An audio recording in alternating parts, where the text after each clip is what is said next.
Hamilton and his contemporaries feared.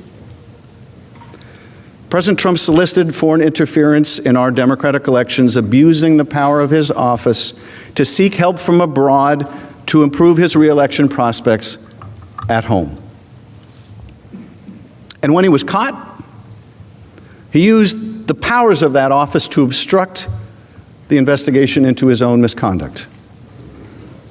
To implement this corrupt scheme, President Trump pressured the president of Ukraine to publicly announce investigations into two discredited allegations that would benefit President Trump's 2020 presidential campaign. When the Ukrainian president did not immediately assent, President Trump withheld two official acts to induce the Ukrainian leader to comply: a head of state meeting in the Oval Office and military funding. Both were of great consequence to Ukraine and to our national interest and security, but one looms largest. President Trump withheld hundreds of millions of dollars in military aid to a strategic partner at war with Russia to secure foreign help with his re-election. In other words, to cheat. In this way, the president used official state powers available only to him and unavailable to any political opponent to advantage himself in a democratic election. His scheme was undertaken for a simple but corrupt reason: to help him win re-election in 2020. But the effect of his scheme was to undermine our free and fair elections and to put our national security at risk.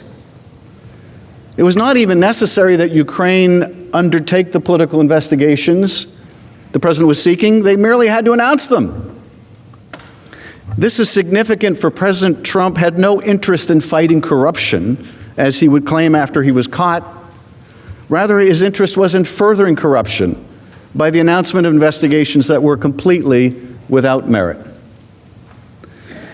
The first sham investigation that President Trump desired was into former Vice President Joe Biden, who had sought the removal of a corrupt Ukrainian prosecutor during the previous U.S. administration. The Vice President acted in accordance with U.S. official policy at the time and was supported unanimously by our European allies and key global financial institutions such as the International Monetary Fund that shared the concern over corruption.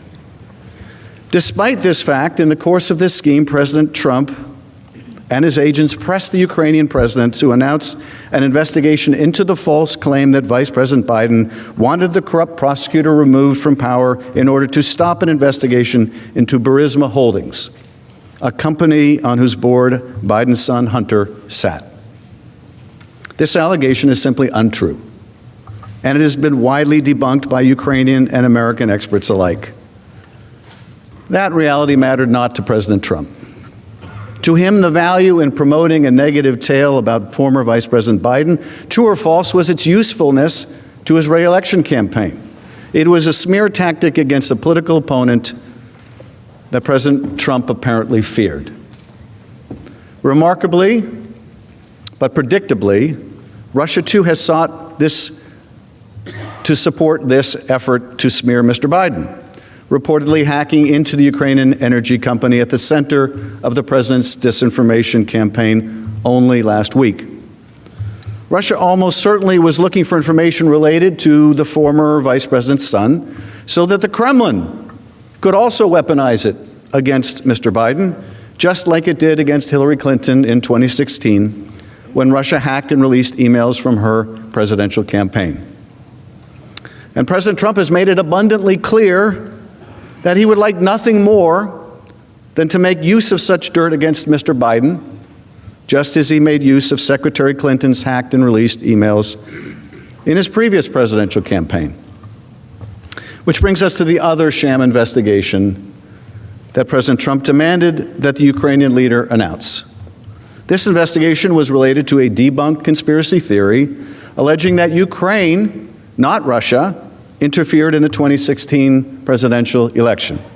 This narrative, propagated by the Russian intelligence services, contends that Ukraine sought to help Hillary Clinton and harm then-candidate Trump, and that a computer server providing this fiction is hidden somewhere in Ukraine. That is the so-called CrowdStrike conspiracy theory. This tale is also patently false, and remarkably, it is precisely the inverse of what the U.S. intelligence community's unanimous assessment was that Russia interfered in the 2016 election in sweeping and systemic fashion in order to hurt Hillary Clinton and help Donald Trump. Nevertheless, the president evidently believed that a public announcement lending credence to these allegations by the Ukrainian president could assist his re-election by putting to rest any doubts Americans may have had over the legitimacy of his first election, even as he invited foreign interference in the next. To the degree that most Americans have followed the president's efforts to involve another foreign power in our election, they may be most familiar with his entreaty to the Ukrainian president on the now infamous July 25th call to do us a favor, though, and investigate Biden and the 2016 conspiracy theory. But that call was not the beginning of the story of the president's corrupt scheme, nor was it the end. Rather, it was merely part, although a significant part, of a months-long effort by President Trump and his allies and associates who applied significant and increasing pressure on Ukraine to announce these two politically motivated investigations. Key figures in the Trump administration were aware or directly involved or participated in the scheme. As we saw yesterday, one witness, a $1 million donor to the president's inaugural committee, put it this way: everyone was in the loop.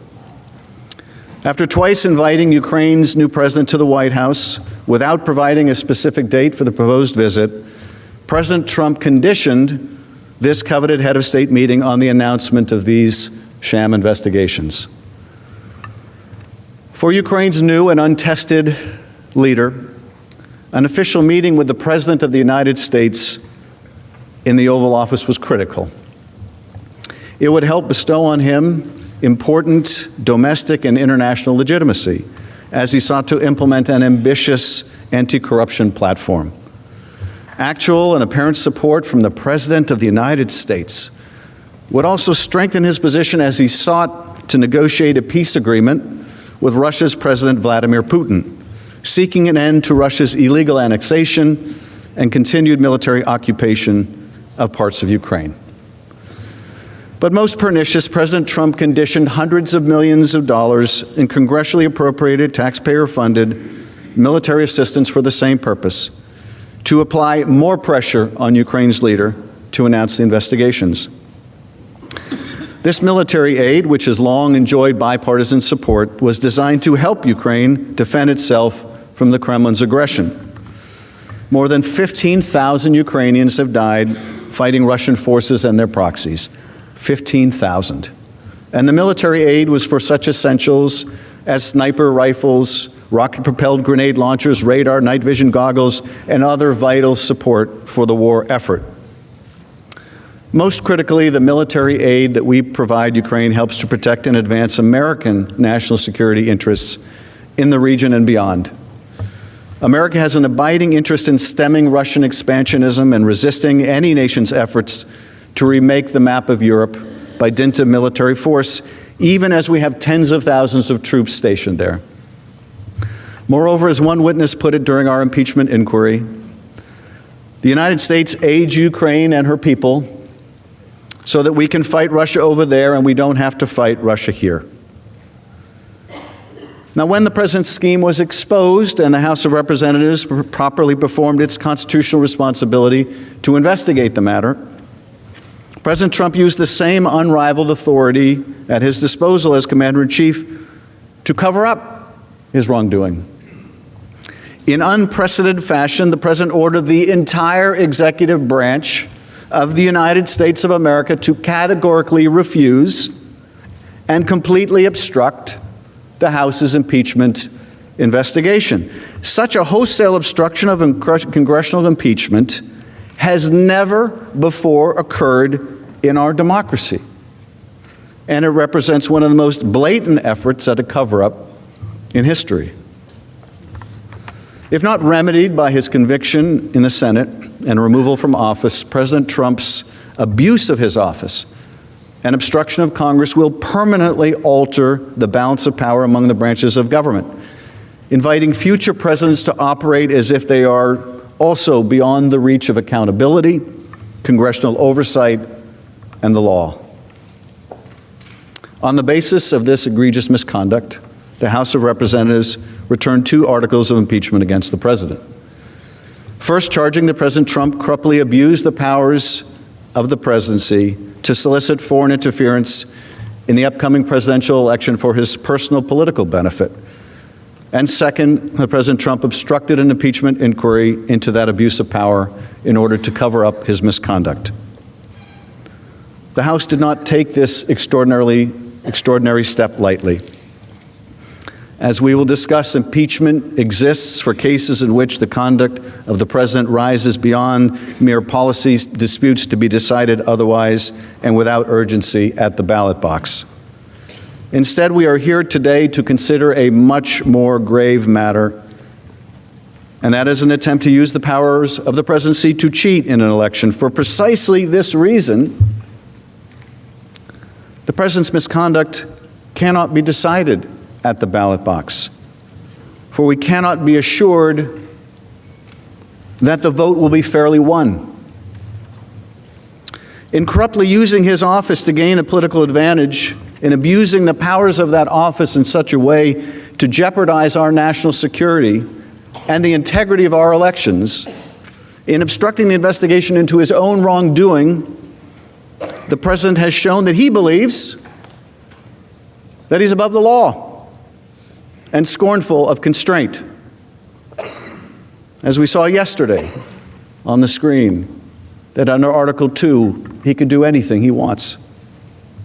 Moreover, given the seriousness of the conduct at issue and its persistence, this matter cannot and must not be decided by the courts, which, apart from the presence of the Chief Justice here today, are given no role in impeachments in either the House or the Senate. Being drawn into litigation taking many months or years to complete would provide the president with an opportunity to continue his misconduct. He would remain secure in the knowledge that he may tie up the Congress in the courts indefinitely, as he has with Don McGahn, rendering the impeachment power effectively meaningless. We also took this step with the knowledge that this was not the first time the president solicited foreign interference in our elections.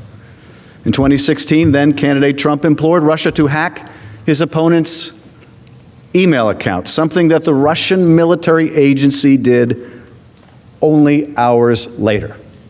Only hours later. When the president said, "Hey, Russia, if you're listening," they were listening. Only hours later, they hacked his opponent's campaign. And the president has made it clear this will also not be the last time, asking China only recently to join Ukraine in investigating his political opponent. Over the coming days, we will present to you and to the American people the extensive evidence collected during the House's impeachment inquiry into the president's abuse of power. Overwhelming evidence.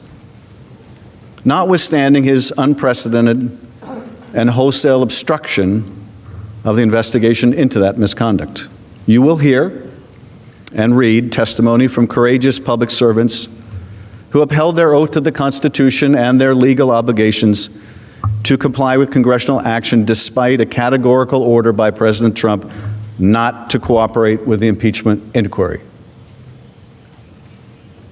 These are courageous Americans who were told by the President of the United States not to cooperate, not to appear, not to testify, but who had the sense of duty to do so.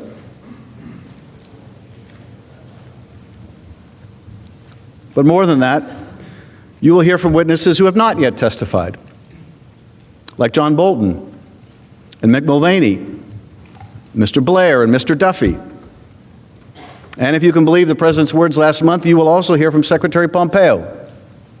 You will hear their testimony at the same time as the American people. That is, if you allow it. if we have a fair trial. During our presentation, you will see documentary records. Those the President was unable to suppress, that expose the President's scheme in detail. You will learn of further evidence that has been revealed in the days since the House voted to impeach President Trump, even as the President and his agents have persisted in their efforts to cover up their wrongdoing from Congress and the public.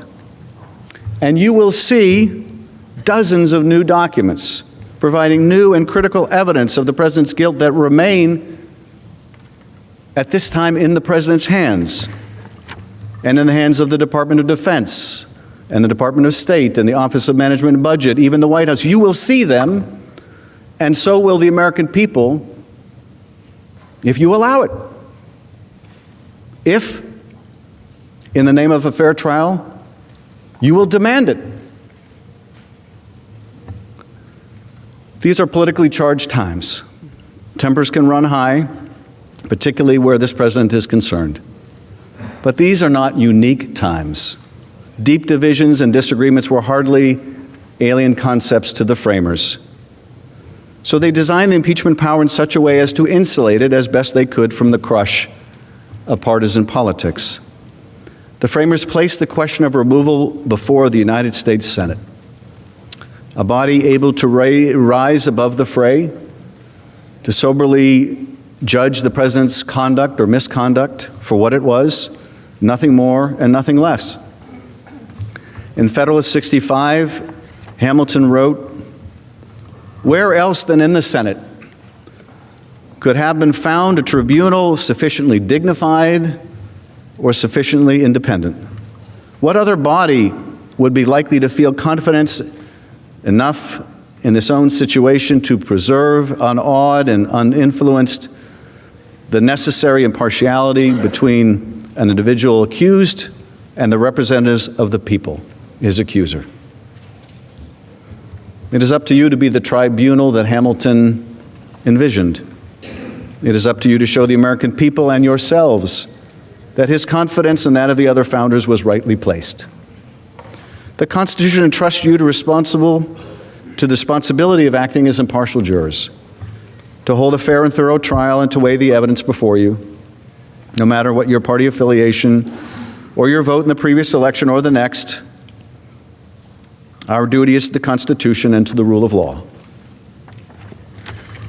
I recognize there will be times during the trial that you may long to return to the business of the Senate. The American people look forward to the same. But not before you decide what kind of democracy that you believe we ought to be, and what the American people have a right to expect in the conduct of their president.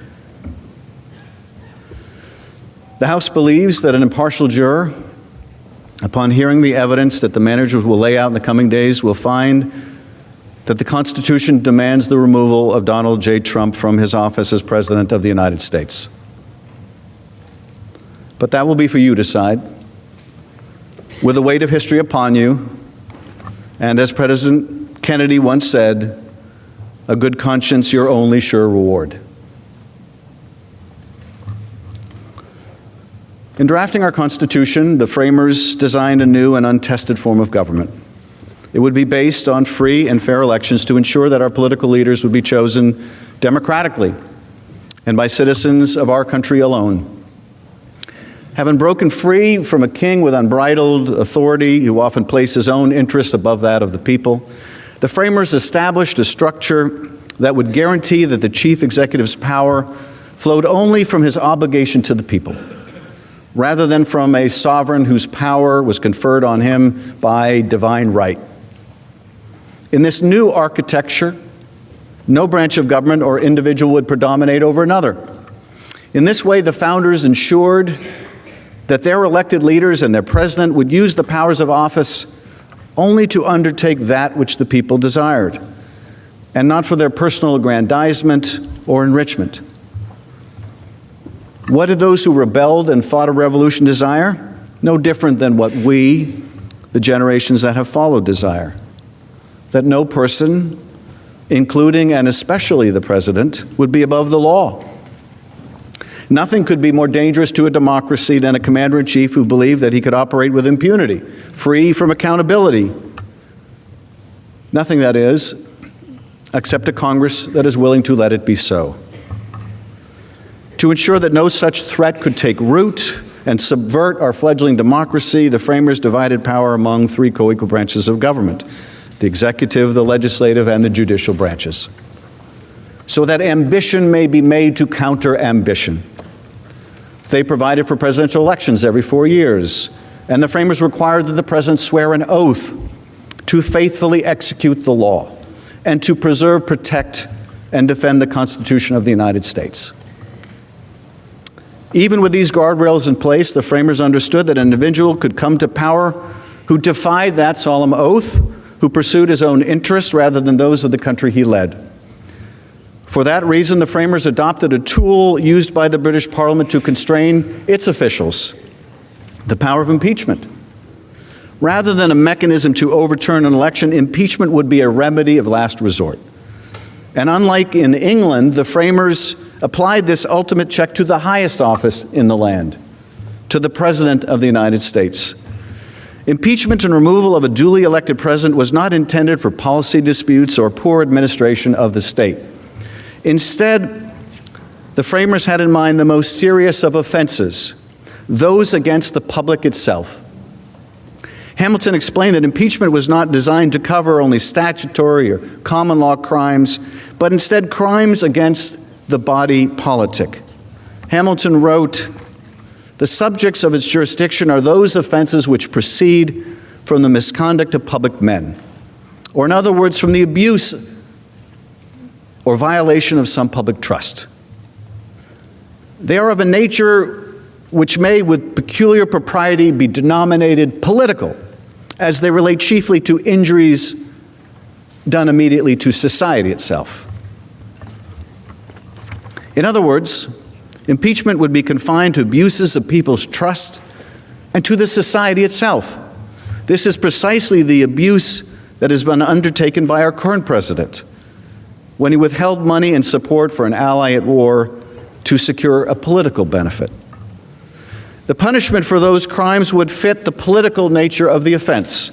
As James Wilson, a delegate at the Constitutional Convention and a future Associate Justice of the Supreme Court, reasoned, impeachments are confined to political characters, to political crimes and misdemeanors, and to political punishments.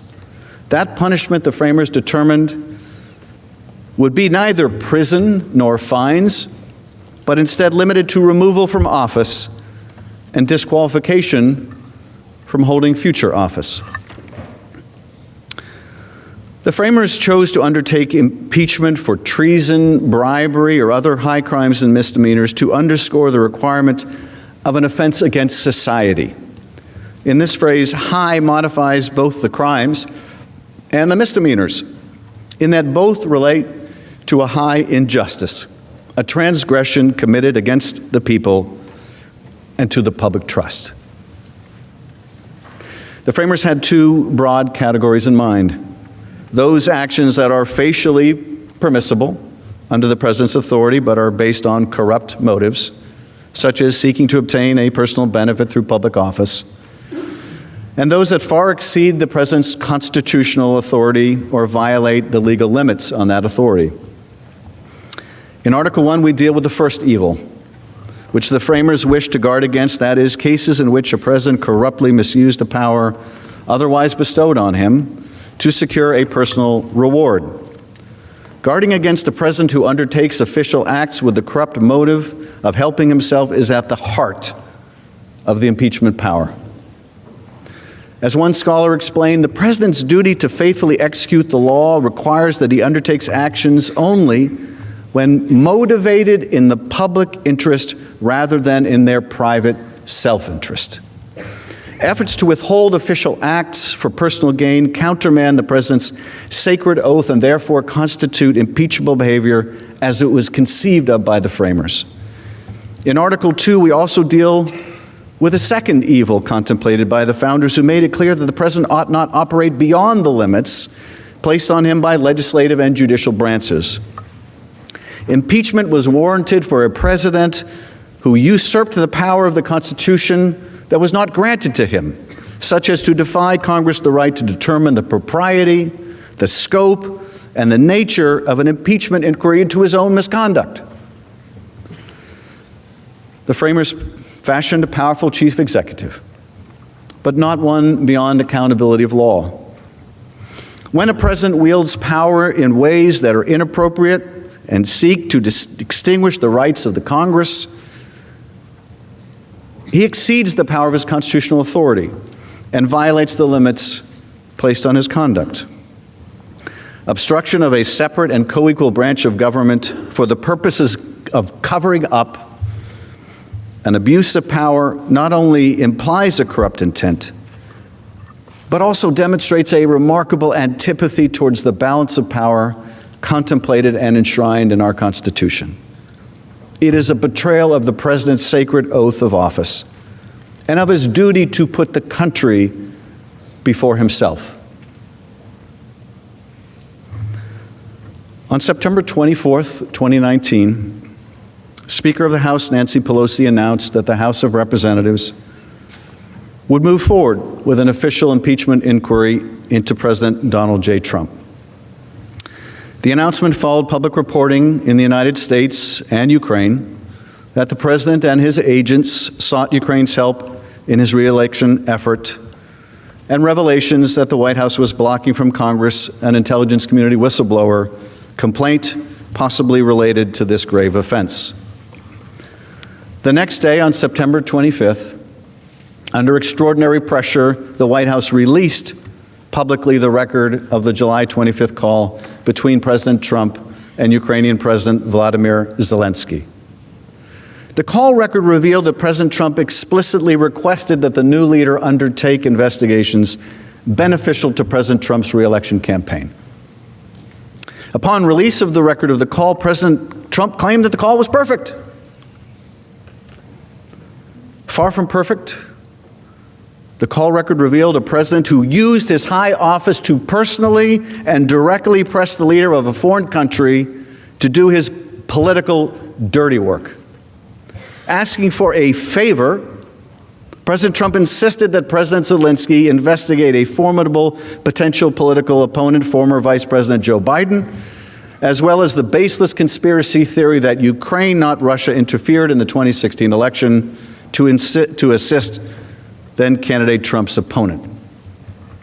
Witnesses who listened to the call as it transpired testified that they immediately recognized these requests did not represent official U.S. policy and instead were politically charged appeals not appropriate for a president to make. Key witnesses emphasized it was not necessary that Ukraine actually undertake the investigations, only that the Ukrainian president announce them.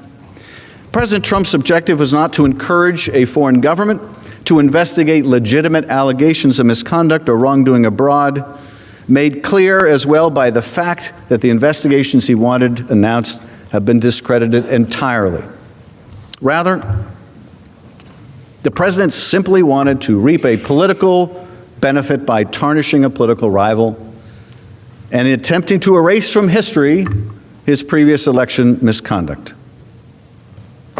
To compel the Ukrainian president to do his political dirty work, President Trump withheld from President Zelensky two official acts of great importance: that coveted White House meeting, to which the President Zelensky had already been invited, and $391 million in military assistance Ukraine needed to fight the Russians.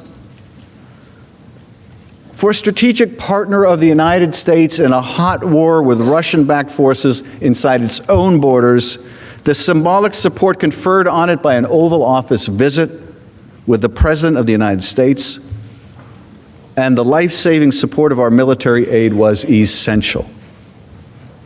As the House's presentation will make clear, in directly soliciting foreign interference and withholding those official acts in exchange for the announcement of political investigations beneficial to his re-election, the President put his own interests above the national interest. President Trump undermined the integrity of our free and fair elections by pressing a foreign power to influence our most sacred right as citizens, our right to freely choose our leaders. And he threatened our national security by withholding critical aid from a partner on the front lines of war with Russia, an aggressor that has threatened peace and stability on an entire continent. In so doing, the President sacrificed not only the security of our European allies, but also our nation's core national security interests. President Trump undertook this pressure campaign through hand-picked agents inside and outside of government who circumvented traditional policy channels. President Trump intentionally bypassed many U.S. government career officials with responsibility over Ukraine and advanced his scheme primarily through the effort of his personal attorney, Rudy Giuliani. President Trump carried out this scheme with the knowledge of senior administration officials, including the President's acting Chief of Staff, Mick Mulvaney, Secretary of State Mike Pompeo, Vice President Mike Pence, National Security Council Legal Advisor John Eisenberg, and White House counsel Pat Cipollone. When the President became aware that the scheme would be uncovered, he undertook an unprecedented effort to obstruct the House of Representatives' impeachment inquiry and to hide it from the public and from Congress, including all evidence related to his misconduct. That cover-up continues today, as the administration has not provided a single document pursuant to lawful subpoenas by the House. The administration also continues to prevent witnesses from cooperating, further obstructing the House, efforts the President is no doubt proud of, but which threaten the integrity of this institution, of this Congress as a co-equal branch of power. Our ability not only to do oversight, but to hold a president who is unindictable accountable. But despite these efforts to obstruct our inquiry, the House of Representatives uncovered overwhelming evidence related to the President's misconduct through interviews with 17 witnesses who appeared before the Intelligence, Oversight and Reform, and Foreign Affairs committees. Many of these witnesses bravely defied White House orders not to comply with duly authorized congressional subpoenas. And were it not for them, were it not for Ambassador Marie Yovanovitch, who was the first through the breach, we may never have known of the President's scheme. I want you to imagine just for a minute what kind of courage that took. For Ambassador Yovanovitch, the subject of that vicious smear campaign,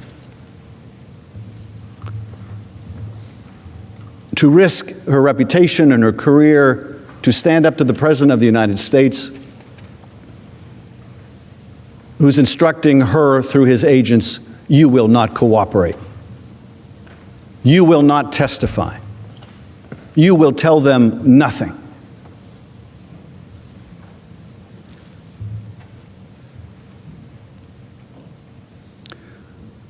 Or Bill Taylor, West Point graduate, Vietnam veteran, with a Bronze Star, and something he was even more proud of, the Combat Infantryman's Badge. He knows what courage is. He showed a different kind of courage in Vietnam, but he also showed courage, as did others, in coming forward, in defying the President's order that he obstruct, to tell the American people what he knew.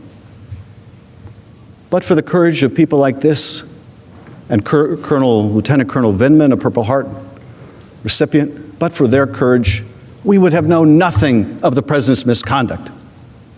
Nothing. When the President directs his ire towards these people, this is why. Because they showed the courage to come forward. Now, we held in the Intelligence Committee 7 open hearings with 12 fact witnesses. Separately, the Judiciary Committee held public hearings with constitutional law experts and counsel from the House Intelligence Committee as it sought to determine whether to draft and consider articles of impeachment. The House also collected text messages related to the president's scheme from a witness who provided limited personal communications. Since the conclusion of our inquiry, new evidence has continued to come to light through court-ordered releases of administration documents and public reporting, underscoring that there is significantly more evidence of the president's guilt, which he continues to block from Congress, including the Senate. Nevertheless, the documents and testimony that we were able to collect paints an overwhelming and damning picture of the president's efforts to use the powers of his office to corruptly solicit foreign help in his re-election campaign and withhold official acts and military aid to compel that support. Over the coming days, you will hear remarkably consistent evidence of President Trump's corrupt scheme and cover-up. When you focus on the evidence uncovered during the investigation, you will appreciate there is no serious dispute about the facts underlying the president's conduct. And this is why you will hear the president's lawyers make the astounding claim that you can't impeach a president for abusing the powers of his office, because they can't seriously contest that that is exactly what he did. And so they must go find a lawyer somewhere. Apparently, they could not go to their own attorney general, who was just reported in a memo he wrote as part of the audition for attorney general, which opined that a president can be impeached for abusing the public trust. Couldn't go to Bill Barr for that opinion, couldn't go to even Jonathan Turley, their expert in the House, for that opinion. No, they had to go outside of these experts, outside of the constitutional law, to a criminal defense lawyer and professor. And why? Because they can't contest the facts. The president was the key player in the scheme. Everyone was in the loop. He directed the actions of his team. He personally asked a foreign government to investigate his opponent. These facts are not in dispute. Ultimately, the question for you is whether the president's undisputed actions require the removal of the 45th president of the United States from office, because he abused his office and the public trust by using his power for personal gain, by seeking illicit foreign assistance in his re-election and covering it up. Other than voting on whether to send our men and women to war, there is, I think, no greater responsibility before you than the one before you now. The oath that you've taken to impartially weigh the facts and evidence requires serious and objective consideration. Decisions that are about country, not party, about the Constitution, not politics, about what is right and what is wrong. After you consider the evidence and weigh your oath to render a fair and impartial verdict, I suggest to you today the only conclusion consistent with the facts and law, not just the law but the Constitution, is clear, as described by a constitutional law expert's testimony before the House. If this conduct is not impeachable, then nothing is. Let me take a moment to describe to you how we intend to present the case over the coming days. Today, you will hear the details of the president's corrupt scheme in narrative form, illustrating the timeline of the effort through the testimony of numerous witnesses who came before the House, as well as the documents and materials we collected as evidence during the investigation. After you hear the factual chronology, we will then discuss the constitutional framework of impeachment as it was envisioned by the founders, before we analyze how the facts of the president's misconduct and cover-up lead to the conclusion that the president undertook the sort of corrupt course of conduct that impeachment was intended to remedy. Let me start with a preview of the president's scheme, the details of which you'll hear during the course of this day. President Trump's months-long scheme to extract help in his 2020 re-election campaign from the new Ukrainian president involved an effort to solicit and then compel the new leader to announce political investigations. The announcement would reference two specific investigations. One was intended to undermine the unanimous consensus of our intelligence agencies, Congress, and Special Counsel Robert Mueller that Russia interfered in the 2016 election to help then-candidate Trump, and another to hurt the presidency of former Vice President Joe Biden. The Kremlin itself has been responsible for first propagating one of the two false narratives that the president desired. In February 2017, less than a month after the U.S. intelligence community released its assessment that Russia alone was responsible for a covert influence campaign designed to help President Trump win the 2016 election, President Putin said, "As we all know, during the presidential campaign in the United States, the Ukrainian government adopted a unilateral position in favor of one candidate. More than that, certain oligarchs, certainly with the approval of political leadership, funded this candidate, or female candidate to be more precise." Those were Putin's words, February 2nd, 2017. Of course, this is false and is part of a Russian counter-narrative that President Trump and some of his allies have adopted. Fiona Hill, Senior Director for Europe and Russia at the National Security Council, described Russia's effort to promote this baseless theory. Based on questions and statements I've heard, some of you on this committee appear to believe that Russia and its security services did not conduct a campaign against our country, and that perhaps, somehow, for some reason, Ukraine did. This is a fictional narrative that has been perpetrated and propagated by the Russian security services themselves. The unfortunate truth is that Russia was the foreign power that systematically attacked our democratic institutions in 2016. This is the public conclusion of our intelligence agencies, confirmed in bipartisan congressional reports. It is beyond dispute, even if some of the underlying details must remain classified. This, of course, was not the first time that President Trump embraced Russian activity and disinformation. On July 24 of last year, Special Counsel Robert Mueller testified before Congress that Russia interfered in the 2016 election in a, quote, sweeping and systemic fashion to benefit Donald Trump's political campaign. Mueller and his team found that, quote, the Russian government perceived that it would benefit from a Trump presidency and worked to secure that outcome. They also found that the Trump campaign expected it would benefit electorally from information stolen and released through Russian efforts. And just as he solicited help from Ukraine in 2019, in 2016, then candidate Trump also solicited help from Russia in his election effort. As you will recall, at a rally in Florida, he said the following. Russia, if you're listening, I hope you're able to find the 30,000 emails that are missing. I think you will probably be rewarded mightily by our press. Let's see if that happens. Following Special Counsel Mueller's testimony, during which he warned against future interference in our elections, did the president recognize the threat posed to our democracy and renounce Russian interference in our democracy? Did he choose to stand with his own intelligence agencies, both houses of Congress, and the special counsel's investigation in affirming that Russia interfered in our last election? He did not.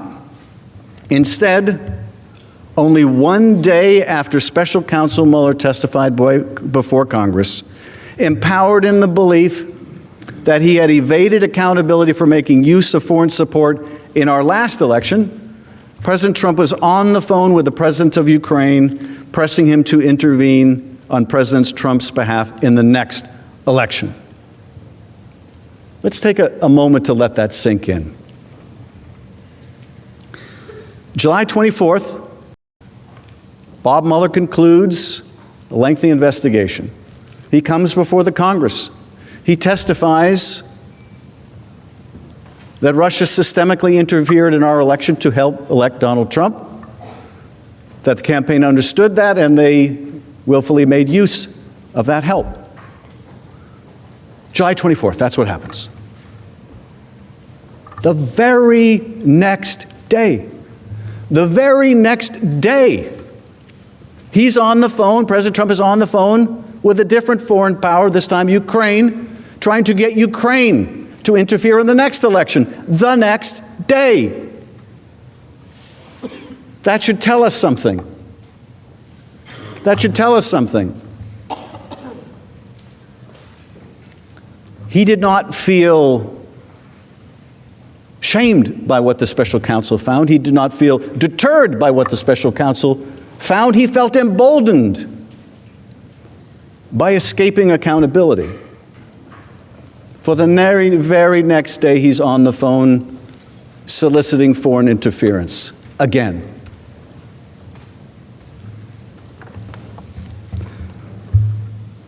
Now, that July 25th phone call between President Trump and President Zelensky was a key part of President Trump's direct and corrupt solicitation of foreign help in the 2020 election.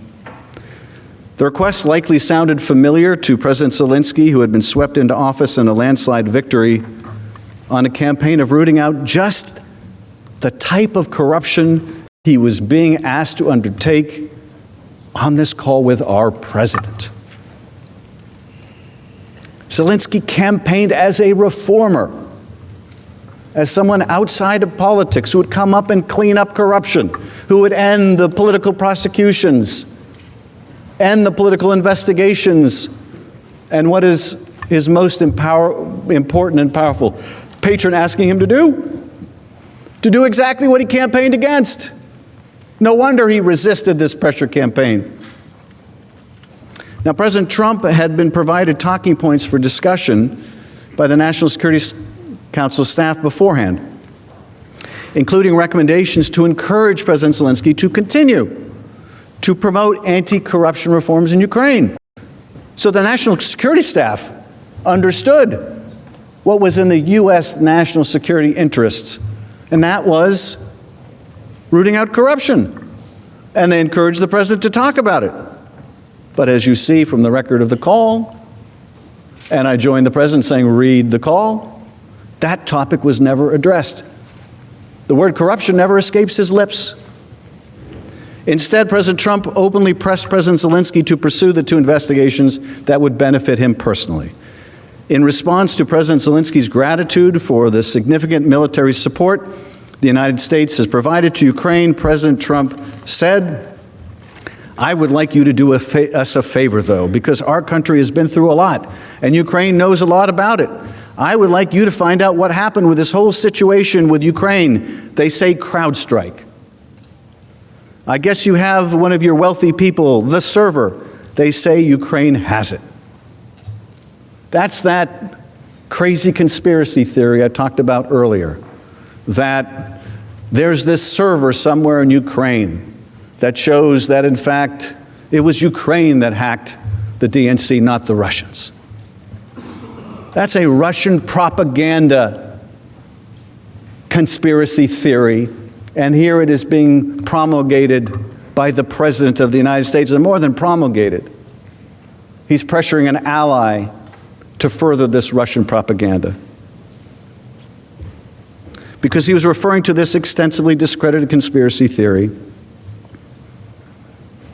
that Ukraine was the one who really hacked the DNC, the Democratic National Committee servers, in 2016. And that reference to CrowdStrike, well, that's an American cybersecurity firm. And the theory, this kooky conspiracy theory, is that CrowdStrike moved the DNC servers to Ukraine to prevent U.S. law enforcement from getting them.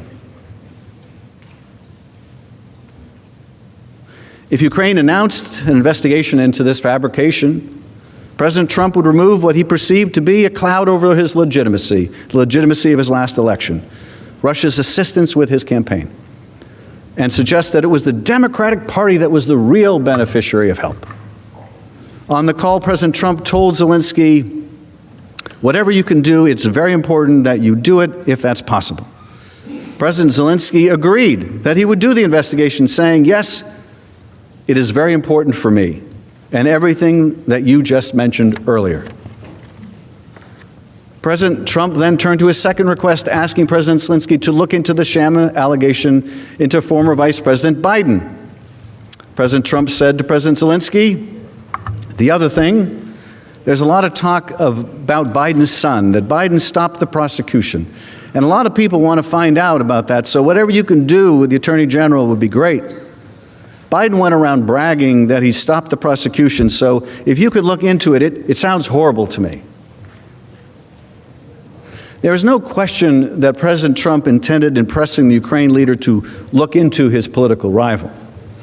Even after the impeachment inquiry began, he confirmed his desire on the South Lawn of the White House, declaring not only that Ukraine should investigate Biden, but that China should do the same. Let's see what he said. Mr. President, what exactly did you hope Zelensky would do about the Bidens after your phone call? Exactly. Well, I would think that if they were honest about it, they'd start a major investigation into the Bidens. It's a very simple answer. They should investigate the Bidens, because how does a company that's newly formed, and all these companies, if you look at, and by the way, likewise, China should start an investigation into the Bidens, because what happened in China is just about as bad as what happened with Ukraine.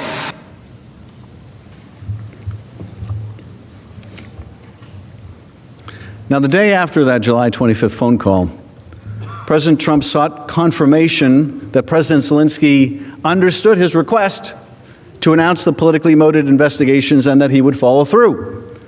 After meeting with Ukrainian officials, President Zelensky and his top aide, the president's hand-picked ambassador to the European Union, Gordon Sondland, called President Trump from an outdoor restaurant in Kiev to report back. This was the second conversation between the two about Ukraine in as many days.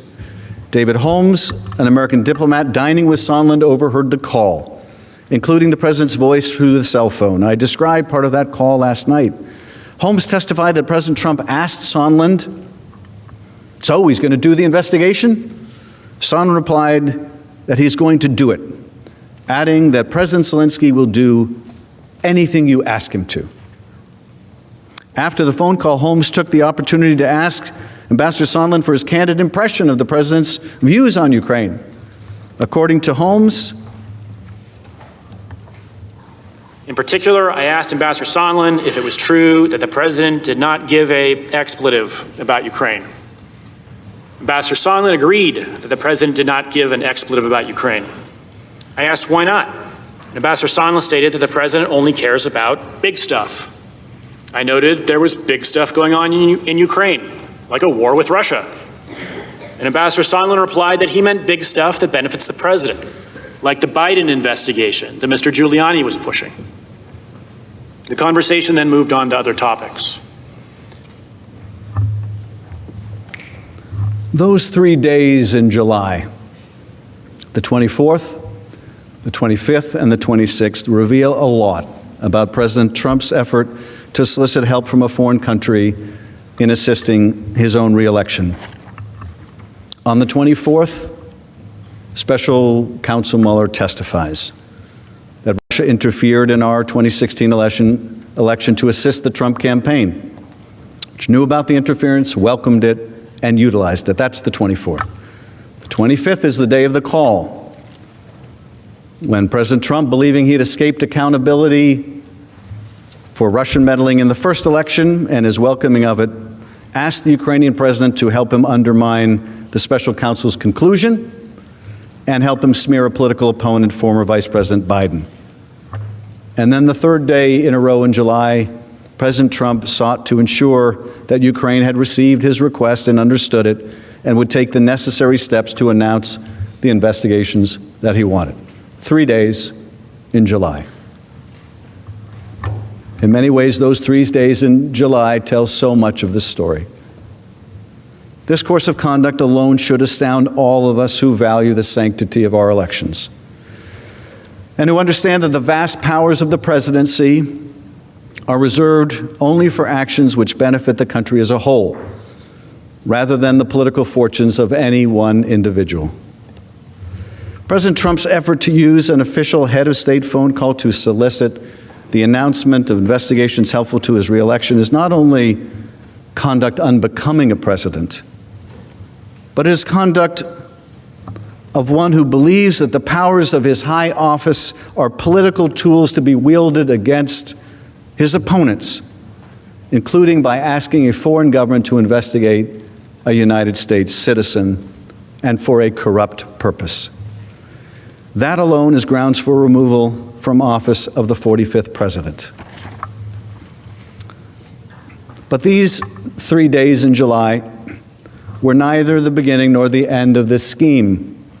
President Trump, acting through agents inside and outside of the U.S. government, including his personal attorney, Rudy Giuliani, sought to compel Ukraine to announce the investigations by withholding the head of state meeting in the Oval Office until the president of Ukraine complied.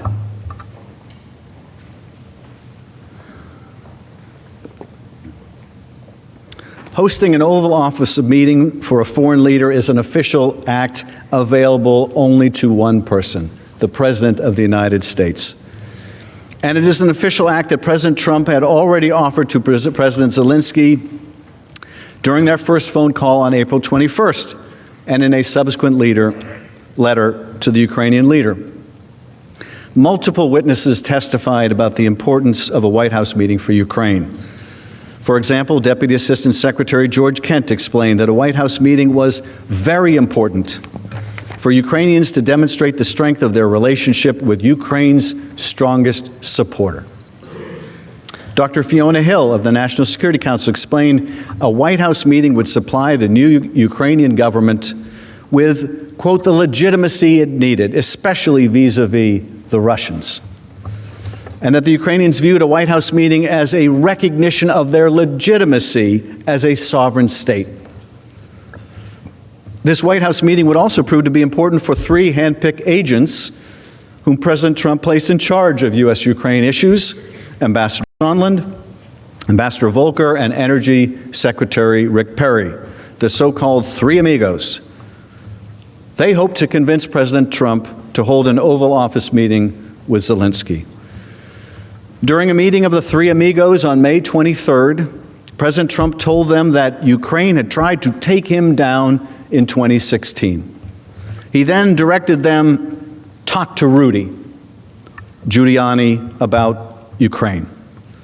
It was immediately clear that Giuliani, who was pursuing the discredited investigations in Ukraine on the president's behalf, was the key to unlocking an Oval Office meeting for President Zelensky. Giuliani by then had said publicly that he was actively pursuing investigations President Trump corruptly desired and planning a trip to Ukraine.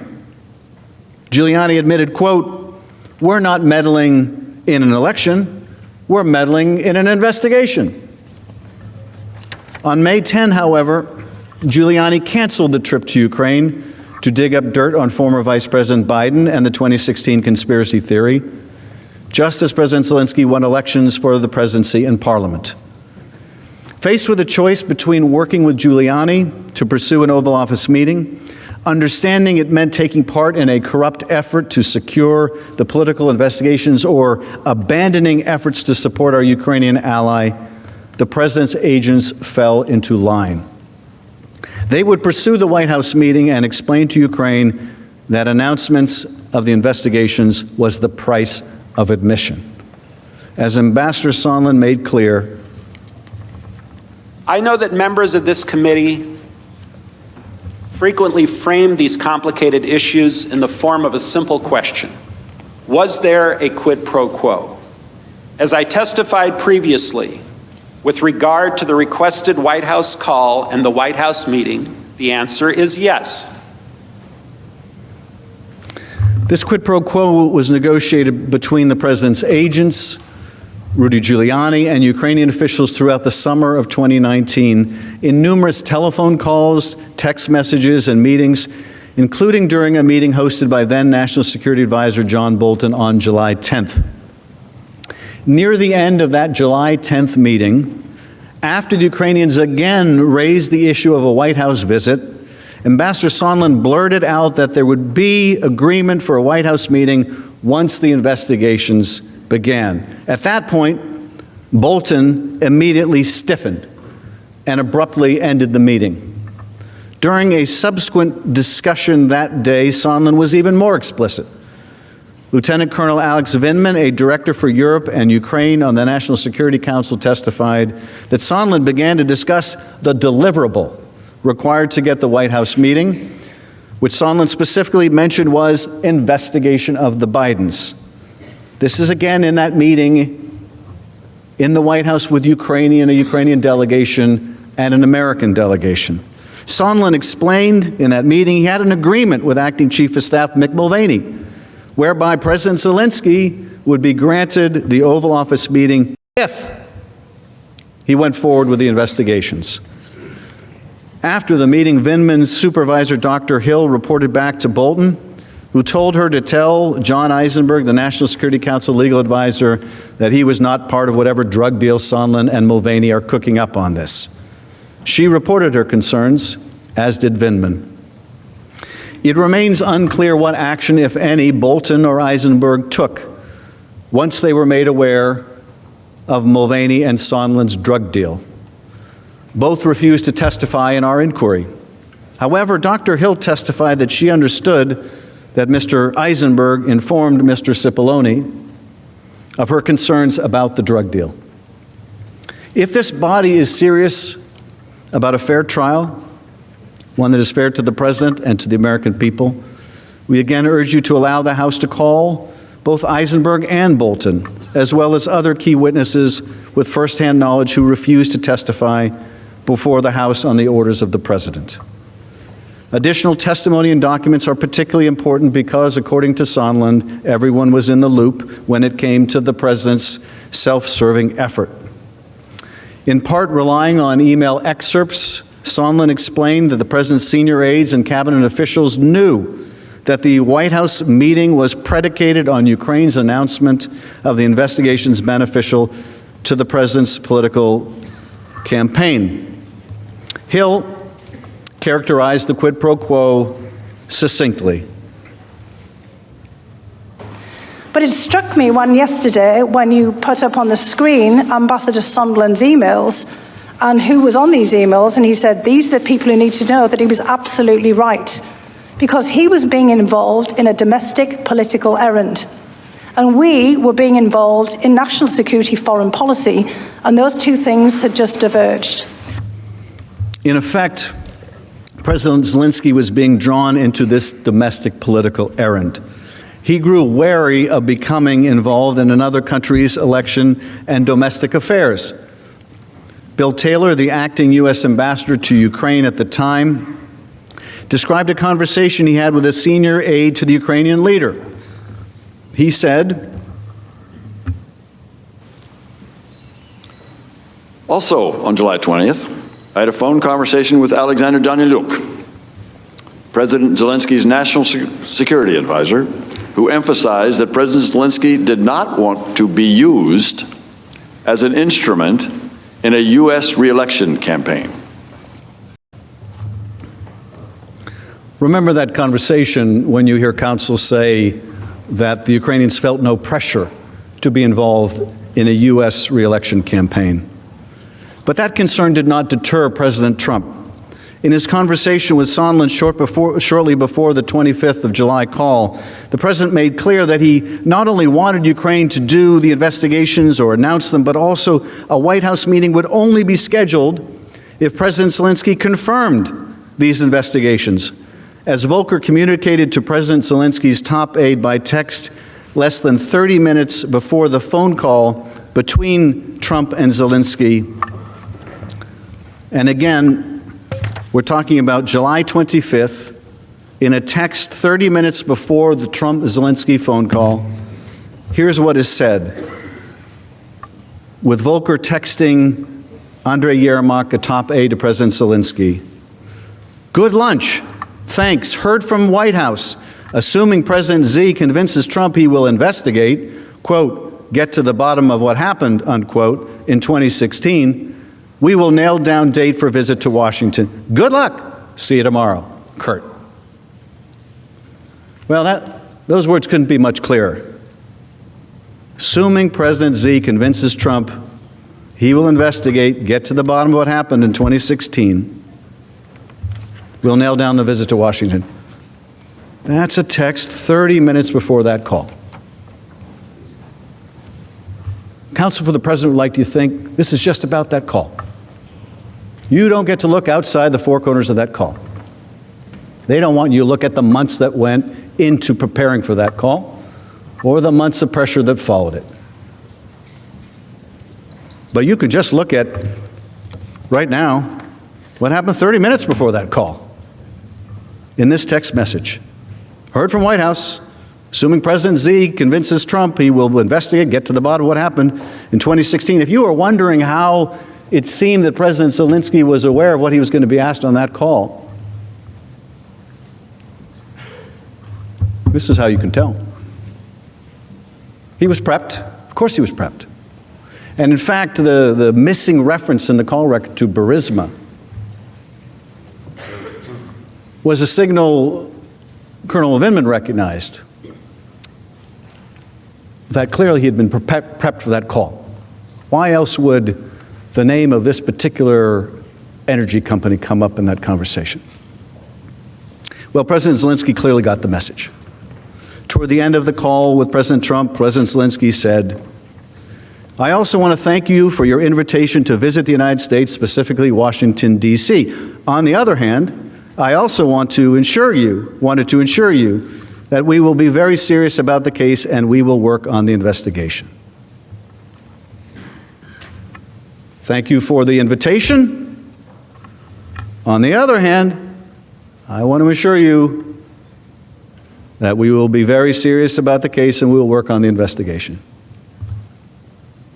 President Zelensky clearly understood the quid pro quo for the White House meeting on July 25th. But his reticence to be used as a political pawn kept President Trump from moving forward with a promise to schedule the meeting. And so, the president and his agents pressed on. In August, Giuliani met with a top Ukrainian aide and made it clear that Ukraine must issue a public statement announcing the investigations in order to get the White House meeting.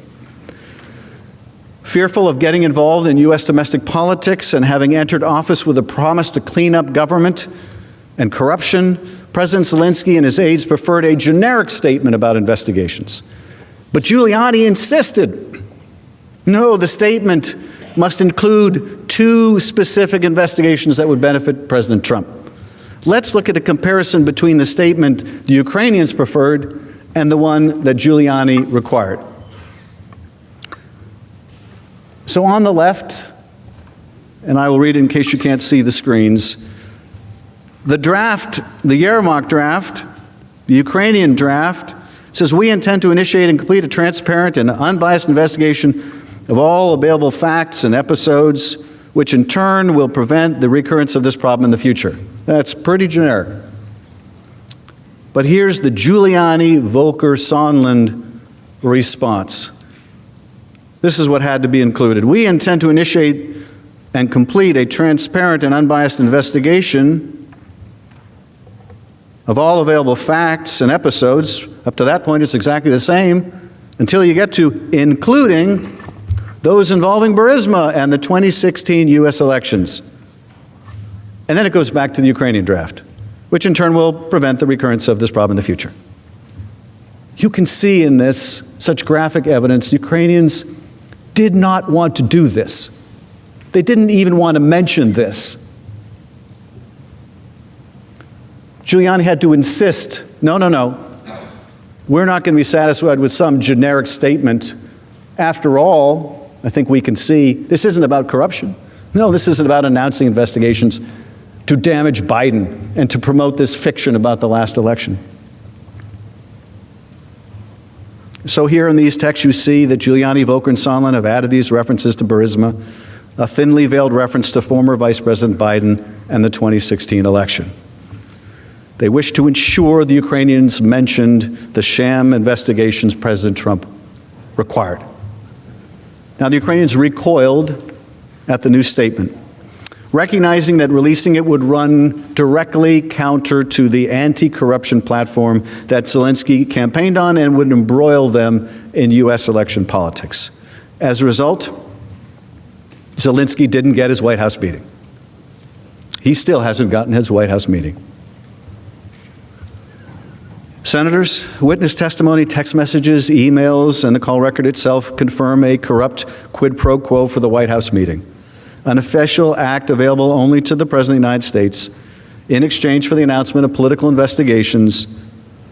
The President and his allies have offered no explanation for this effort, except the President can abuse his office all he likes, and there's nothing you can do about it. Can't indict him, can't impeach him. That is because they cannot seriously dispute that President Trump corruptly used an official White House visit for a foreign leader to compel the Ukrainian president into helping him cheat in the next election. The White House meeting, of course, was not the only official act that President Trump conditioned on the announcement of investigations into Biden and the conspiracy theory meant to exonerate President Trump from Russians' interference on his behalf in the last election. In a far more draconian step, as we have discussed, the President withheld $391 million of military aid. Several weeks before this phone call with President Zelensky, but after Giuliani was already pressing Ukrainian officials to conduct the investigations his clients sought, President Trump ordered the hold on Ukraine's military aid. Significantly, this was after Congress had already been notified that most of it was prepared to be spent. Ukraine had met all of the critical conditions for anti-corruption and defense reforms in order to receive the funds. We conditioned the funds. They met the conditions. The funds were ready to go. At the time, and even today, witnesses uniformly testified that the order to hold the funding came without explanation to the foreign policy and national security officials responsible for Ukraine. The only message from the Office of Management and Budget was that the hold was implemented at the direction of the President. Since Russia's illegal incursion into Ukraine in 2014, the U.S. has maintained a bipartisan policy of delivering hundreds of millions of dollars of military aid to Ukraine each year, which several senators here have personally invested significant time and effort to ensure. And it was President Trump himself who originally authorized additional financial support for military assistance to Ukraine in 2017 and 2018, without reservation, making his abrupt decision to withhold assistance in 2019 without explanation all the more surprising to those responsible for Ukraine policy. That confusion, however, would soon disappear. The President used the hold on military aid as leverage to pressure Ukraine to announce these investigations that he hoped would help his re-election campaign. The only difference between the prior years, when the President approved the aid without question, and the inexplicable aid on hold in 2019, was the emergence of Joe Biden as a potentially formidable obstacle to the President's re-election.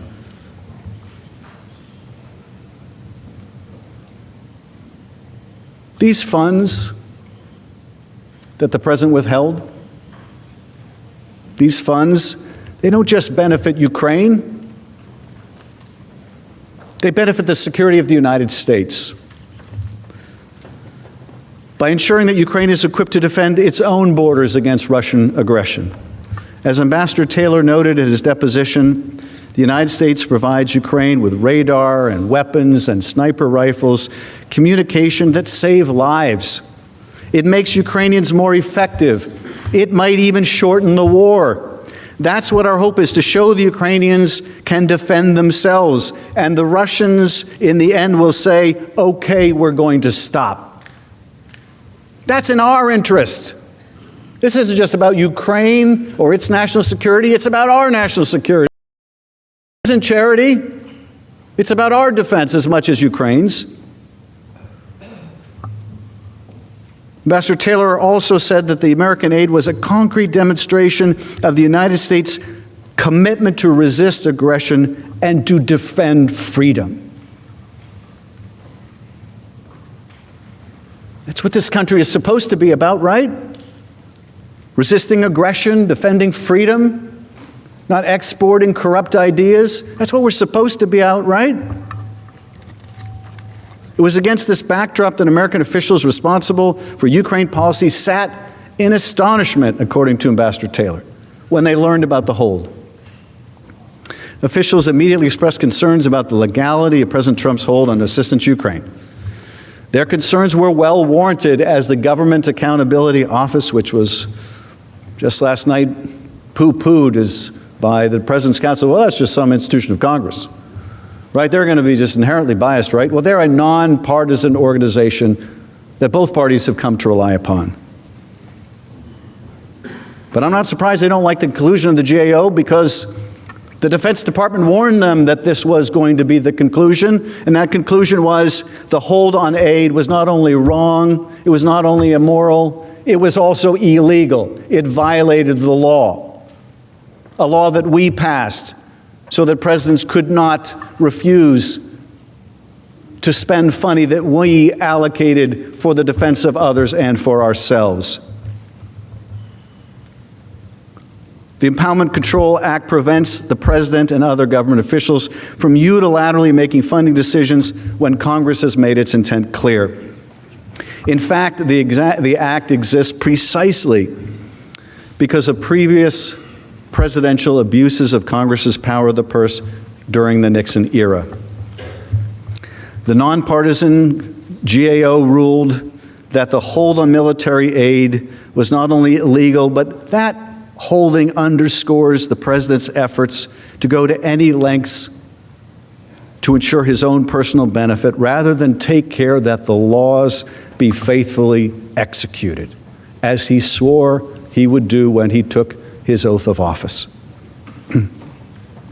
Now, because of recent Freedom of Information Act responses and media reports, we now know additional details about how senior officials expressed serious reservations about the legality of the hold at the time. So this is not like some new surprise. This is not like something that just came out of the blue. Oh, an independent watchdog agency found this was illegal. No, they knew this was illegal at the time. These concerns were raised at the time. Certain individuals who may have further information about the hold have refused to testify at the president's direction, including his chief of staff, Mick Mulvaney, his deputy, Robert Blair, OMB official Michael Duffy. All of them defied congressional subpoenas, but were included in important email communications that have been made public only recently. As you know, these and many other categories of documents from the White House, Defense Department, OMB were subpoenaed by the House, and none was produced. None, at the president's direction and through Mr. Cipollone's intervention. Although the investigation developed an overwhelming body of evidence that clearly proves that the president implemented this hold to pressure Ukraine to announce investigations, the full story behind the hold, the full and complete story, is within your power to request. As you consider the evidence we present to you, ask yourselves whether the documents and witnesses that have been denied by the president's complete and unprecedented obstruction could shed more light on this critical topic.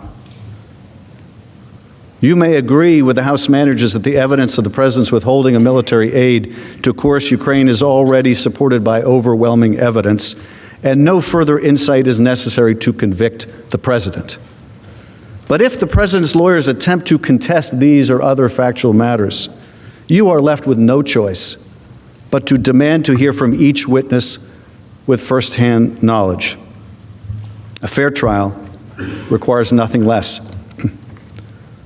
Let's look at some of the evidence that we gather notwithstanding this obstruction. First, the president withheld the aid without explanation and against the advice of his own agencies, cabinet officials, national security experts, including Secretary Pompeo, Secretary Esper, Ambassador Bolton, and others.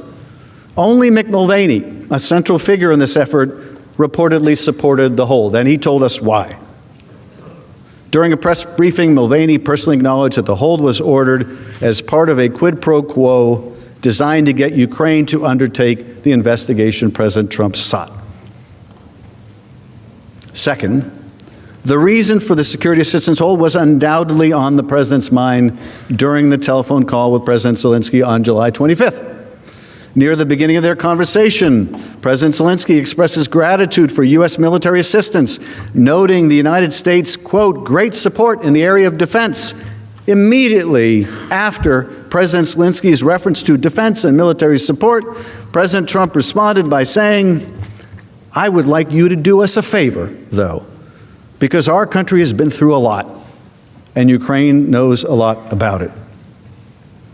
President Trump then proceeded to openly press Ukraine to conduct these investigations. Third, numerous officials were aware that President Trump was withholding the White House meeting until the Ukrainian president announced the investigations. That the president would ratchet up pressure on Ukraine to compel its action stunned Ukraine experts like Ambassador Taylor, but followed logically for those engaged in the president's corrupt scheme. Fourth, by the end of August, there was still no explanation for the hold, despite ongoing efforts from numerous officials to persuade the president to release the money.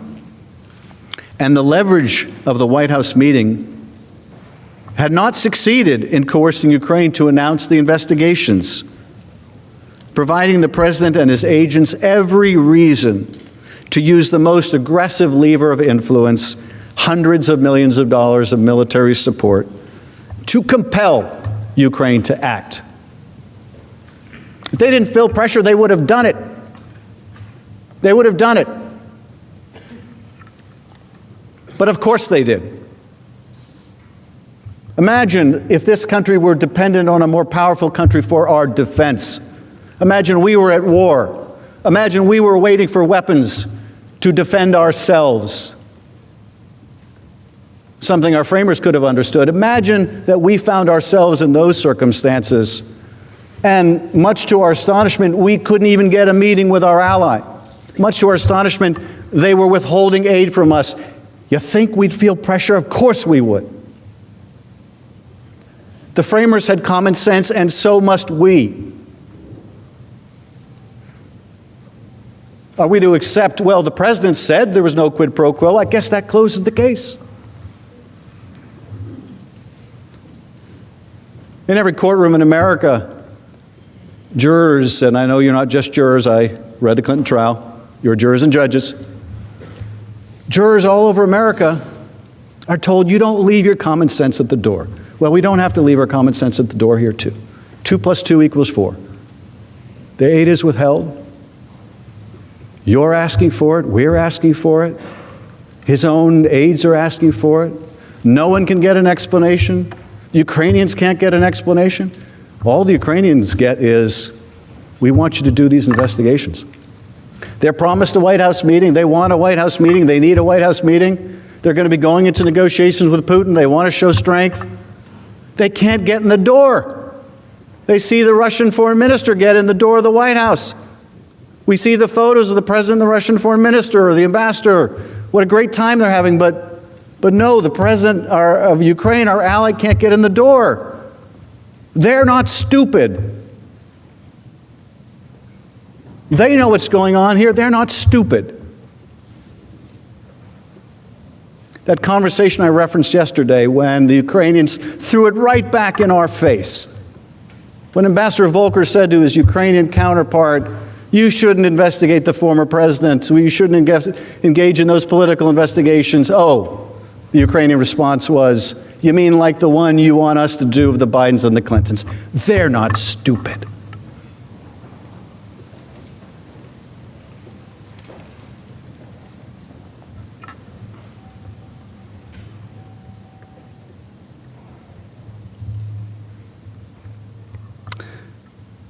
By the end of August, there was still no explanation for the hold, despite efforts by numerous people to seek the release of the funding.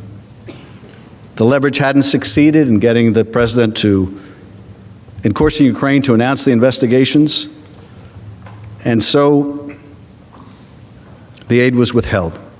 Two witnesses privy to this scheme testified that the only logical conclusion to reach about the president's continued hold on the aid was that it was intended to put more pressure on Ukraine to announce the investigations. As I said, they testified it was as simple as 2 + 2 = 4. We can do math, and more importantly, so can the Ukrainians, and maybe even more importantly than that, so can the Russians. Multiple senior officials, including President Trump himself, have confirmed this logical conclusion. On September 7th, Ambassador Sondland spoke directly to President Trump, who by that point was aware that a whistleblower complaint was circulating that alleged the contours of his scheme, and that Congress and the public were beginning to ask probing questions about the hold on aid, including whether the withholding of the aid was in exchange for re-election help. During that call, September 7th, so July, you've got Bob Mueller's testimony, you've got the call itself, you've got the follow-up call the next day where the president is speaking to Sondland and wants to make sure they're going to do the investigations. You've got August, while they're trying to hammer out a statement, and the Ukrainians are still resisting, and then you have September. September 7th, Ambassador Sondland on the phone with President Trump. At that point, he is aware that a whistleblower has filed a complaint alleging the contours of this scheme, and Congress and the public are beginning to ask questions about the hold on aid, including whether this was to get help in his re-election. And during this call between the president and Ambassador Sondland, without a prompt, President Trump told Sondland, there's no quid pro quo. Now, why would he do that?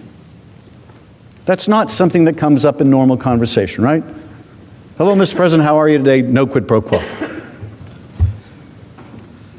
That's the kind of thing that comes up in a conversation if you're trying to put your alibi out there.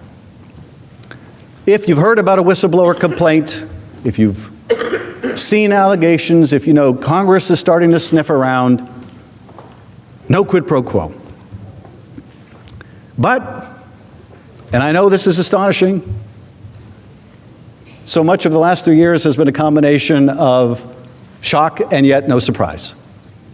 And yet, even while the president is saying no quid pro quo, what does he say? Zelensky must publicly announce the 2 political investigations, and he should want to do it. No quid pro quo, except this quid pro quo. Sondland immediately relayed the message to President Zelensky, informing him that without the announcement of the political investigations, they would be at a stalemate. Sondland made clear that this reference to a stalemate meant the release of the security assistance. President Zelensky, after hesitating for weeks to join the president's corrupt scheme, finally relented. President Zelensky informed Sondland that he agreed to do a CNN interview. And Sondland understood that he would use that occasion to mention these items, meaning the 2 investigations at the heart of the scheme. The candidate Zelensky, who was swept into office with a landslide victory on a promise of fighting corruption, would be forced to undertake just the same kind of corrupt act he'd been elected to clean up. Upon learning this, Ambassador Taylor called Sondland to register his deep concern, telling him that it was crazy. Taylor later texted Sondland to reinforce the point. As I said on the phone, I think it's crazy to withhold security assistance for help with a political campaign. As I said on the phone. Clearly they had discussed it. As I said on the phone. Taylor testified about the message and the events leading up to it. Taylor said that security system was so important for Ukraine, as well as our own national interest. To withhold that assistance for no good reason other than help with the political campaign made no sense. It was counterproductive to all of what we had been trying to do. It was illogical. It could not be explained. It was crazy. What's more, Ambassador Taylor also came to learn that President Trump wanted Zelensky in a public box. He testified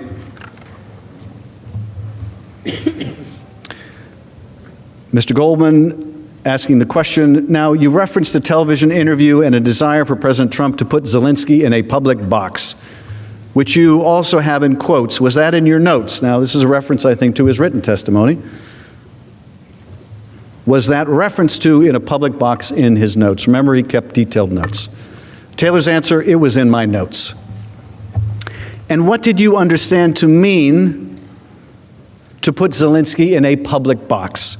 And Taylor responds, I understood that to mean that President Trump, through Ambassador Sondland, was asking for President Zelensky to publicly commit to these investigations, that it was not sufficient to do this in private, that this needed to be done, this needed to be a very public statement. So we saw earlier the side-by-side comparison, right, of what the Ukrainians wanted to say. They wanted to make no mention of these specific investigations, and how Giuliani insisted, no, no, no, this isn't going to be credible unless you mention these specific investigations. This is what it's going to take. And now you see Ambassador Sondland has acknowledged to Ambassador Taylor that not enough to use even the right language, apparently. Got to be done in public. We're not going to take any private commitment. It's got to be done in public. As we would later come to understand, this is because President Trump didn't care about the investigations being done. He just wanted them announced. He wanted Zelensky in a public box. He wanted it announced publicly. Ambassador Taylor also testified that he understood from Sondland that because President Trump was a businessman, he would expect to get something in return before signing a check. During our call on September 8th, Ambassador Sondland tried to explain to me that President Trump is a businessman. When a businessman is about to sign a check to someone who owes him something, the businessman asks that person to pay up before signing the check. Ambassador Volker used the same language several days later while we were together at the Yalta European Strategy Conference. I argued to both that the explanation made no sense. The Ukrainians did not owe President Trump anything.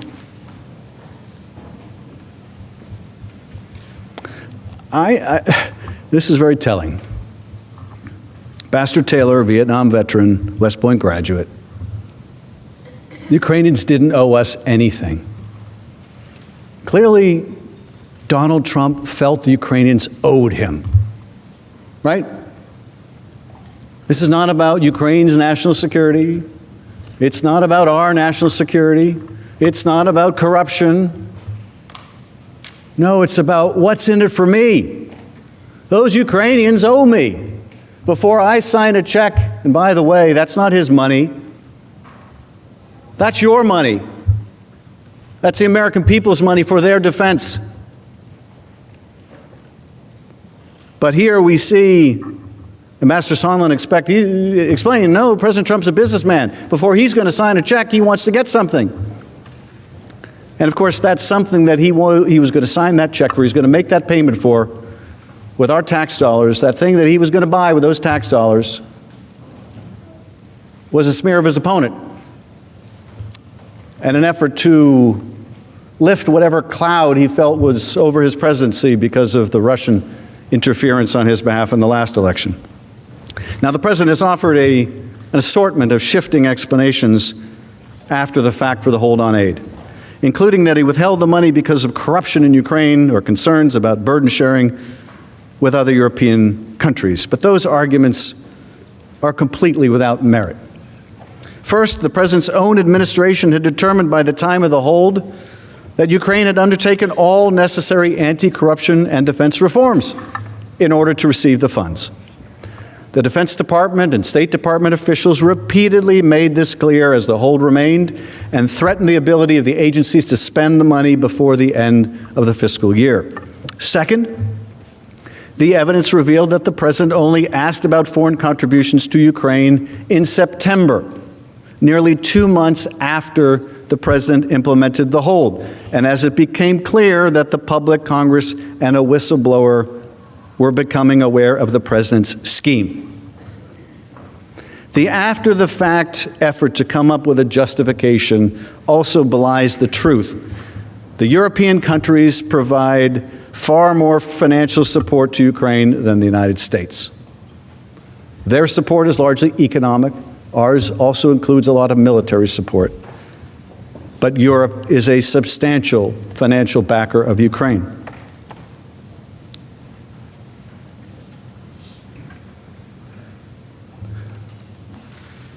Something else remarkable about this I was struck by yesterday as we were going through the importance of the witness testimony and looking at some of those redacted emails in which the administration sought to hide its misconduct. In those redactions, when we got to see what was beneath them, and there was an indication, this is very close hold. This is a need-to-know basis only. Remember that? We'll show you that again, but one of those emails that only came to light, I believe, recently, and not because the administration wanted you to see this information, we see there's a desire not to let people know about this hold. If the president was fighting corruption, if he wanted the Europeans to pay more, why would he hide it from us? Why would he hide it from the Ukrainians? Why would he hide it from the rest of the world? If this was a desire to get Europe to pay more, why wouldn't he charge Sondland to go ask Europe for more? Why wouldn't he be proud to tell the Congress of the United States, I'm holding up this aid, and I'm holding it up because I'm worried about corruption? Why wouldn't he? Because, of course, it wasn't true. There's no evidence of that. And what's more, the White House admitted why the president held up the money. The president's own chief of staff explained precisely why during October 17th and October 17th press conference. Let's see again what he had to say. Those were the driving factors. Did he also mention to me in the past the corruption related to the DNC server? Absolutely, no question about that. But that's it, and that's why we held up the money. Now, there was a report. So the demand for an investigation into the Democrats was part of the reason that he ordered to withhold funding to Ukraine. The look back to what happened in 2016 certainly was part of the thing that he was worried about in corruption with that nation, and that is absolutely appropriate. But Mulvaney didn't just admit that the president withheld the crucial aid appropriated by Congress to apply pressure on Ukraine to do the president's political dirty work. He also said that we should just get over it. Let's watch. But to be clear, what you just described is a quid pro quo. It is funding will not flow unless the investigation into the Democratic server happens as well. We do that all the time with foreign policy. If you read the news reports and you believe them, what did McKinney say yesterday? Well, McKinney said yesterday that he was really upset with the political influence in foreign policy. That was one of the reasons he was so upset about this. And I have news for everybody. Get over it. There's going to be political influence in foreign policy.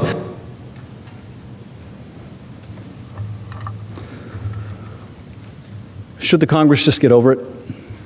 Should the American people just come to expect that our presidents will corruptly abuse their office to seek the help of a foreign power to cheat in our elections? Should we just get over it? Is that what we've come to? I hope and pray that the answer is no. We cannot allow a president to withhold military aid from an ally at war for illicit help in a re-election campaign. I hope that we don't have to just get over that. I hope that we just don't have to get accustomed to that. Is that what we want to tell our constituents? Yeah, the president withheld aid from an ally. Yeah, it damaged our national security, and yeah, he wouldn't meet with a foreign leader who's important to us unless he got help in the next election. And yeah, it's wrong to try to get a foreign power to help. It's kind of cheating, really, if we're going to be honest about it and blatant about it. It's cheating. Americans are supposed to decide American elections, but, you know, I guess we just need to get over it. I guess that's just what we should now expect of a president of the United States. I guess there's really no remedy for that anymore. The impeachment, I mean, maybe that was a good idea 200 years ago, but I guess we just need to get over it. I guess maybe the president really is above the law because they say you can't indict the president. The president says you can't even investigate the president. The president is in court saying you can not only not indict the president, you can't even investigate the president. Attorney General's position is you can't even investigate the president. Are we really prepared to say that? The only answer to presidential misconduct is we just need to get over it? What are we going to say with the next president? What are we going to say with the president who's from a different party, who refuses the same kind of subpoenas? And the president says to you, or his chief of staff says to you, or her chief of staff says to you, just get over it. I'm not doing anything different than Donald Trump did. Just get over it. He asked for help in the next election. I'm asking for help in the next election. Just get over it. We do this kind of thing all the time. People are cynical enough as it is about politics, about people's commitment to their good. Cynical enough without having us confirm it for them.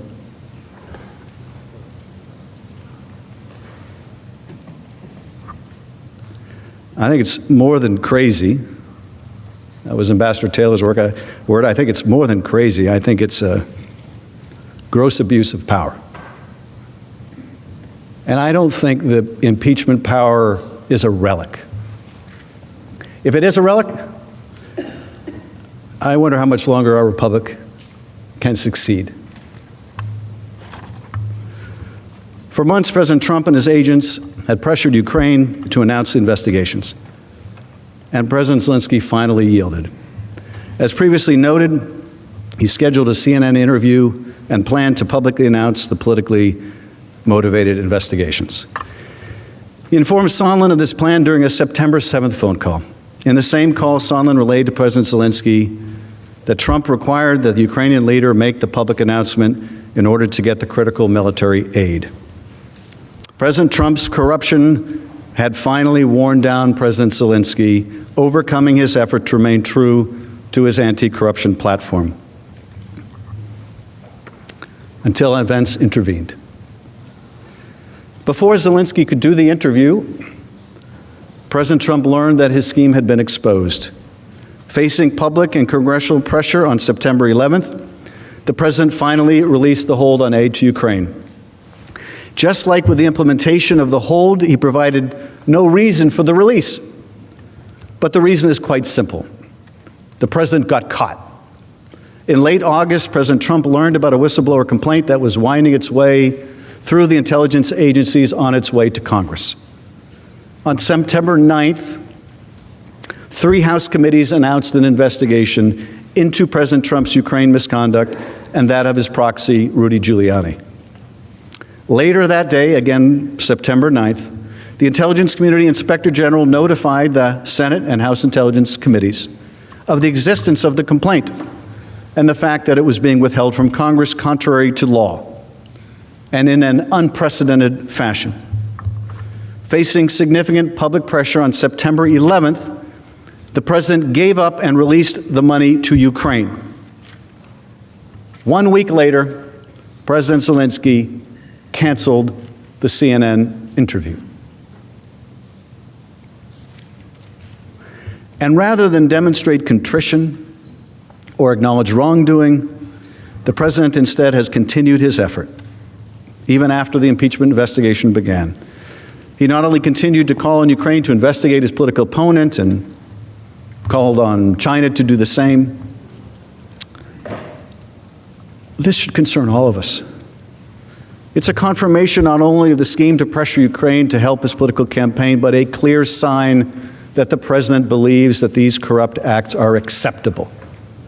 A president this unapologetic, this lawless, this unbound to the Constitution and the oath of office must be removed from that office,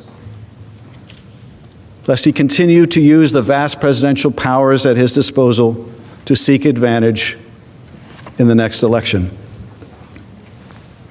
President Trump's abuse of powers of his office undermined the integrity of our free and fair elections and compromised America's national security. If we don't stand up to this peril today, we will write the history of our decline with our own hand. If President Trump is not held to account, we send the message to future presidents, future Congresses, and generations of Americans that the personal interests of the president can fairly take precedent over those of the nation. The domestic effects of this descent from democracy will be a weakened trust in the integrity of our elections and the rule of law, and a steady decline of the spread of democratic values throughout the world. For how can any country trust the United States as a model of governance if it is one that sanctions precisely the political corruption and invitation to foreign meddling that we have long sought to help eradicate in burgeoning democracies around the world? To protect against foreign interference in our elections, we have guardrails built into our democratic system. We have campaign finance laws to ensure that political assistance can come only from domestic actors, and we take seriously the need to shore up the integrity of our voting systems so that a foreign government or actor cannot change vote tallies. The promise of one person, one vote is only effective if each vote is cast free of foreign interference. Americans decide American elections. At least they should. Now, what if electoral corruption is even more insidious? What happens when the invitation comes from within? Our framers understood that threat too. George Mason noted at the Constitutional Convention that impeachment was a necessary tool because the man who has practiced corruption and by that means procured his appointment in the first instance could seek to repeat his guilt. In June of last year, President Trump was clear that if a foreign government offered dirt on his political opponent, he would take it. A statement deeply at odds with the guidance provided at the time by his own FBI director, the former Federal Elections Commissioner chair, and our Constitution, written some 233 years ago. In no uncertain terms, it admonishes that any person holding office of profit or trust, it admonishes against them accepting of any present from a foreign state. But President Trump did more than take the foreign help in 2019, as he had done in 2016. This time, he not only asked for it in the July 25th call, but when he didn't get the help from the Ukrainian president in the form of the announced investigations, he withheld hundreds of millions of dollars in taxpayer-funded military aid and a coveted White House meeting to increase the pressure on Ukraine to comply. And later, he demonstrated no remorse and continued to encourage Ukraine to conduct the political investigations he wanted, even asking other countries to do so. The consequences of these actions alone have shaken our democratic system. What message will we send if we choose not to hold this president accountable for his abuse of power to solicit re-election interference in our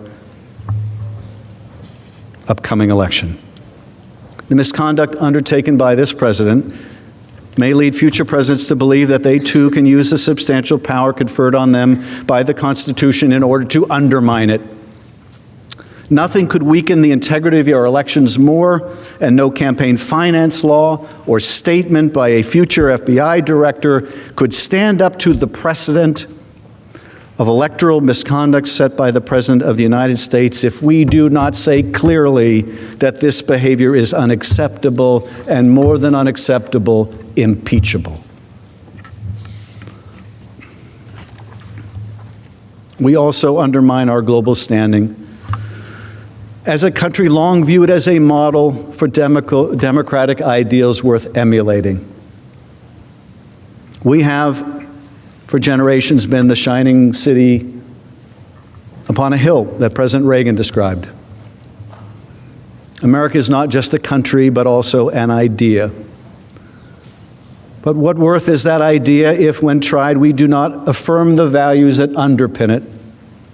What will those nascent democracies around the world conclude? That democracy is not only difficult, but maybe that it's too difficult? Maybe that it's impossible? And who will come to fill the void that we leave when the light from that shining city upon a hill is extinguished? The autocrats with whom we compete, who value not freedom and fair elections, but the unending rule of a repressive executive. Autocrats that value not freedom of the press and open debate, but disinformation, propaganda, and state-sanctioned lies. Vladimir Putin would like nothing better.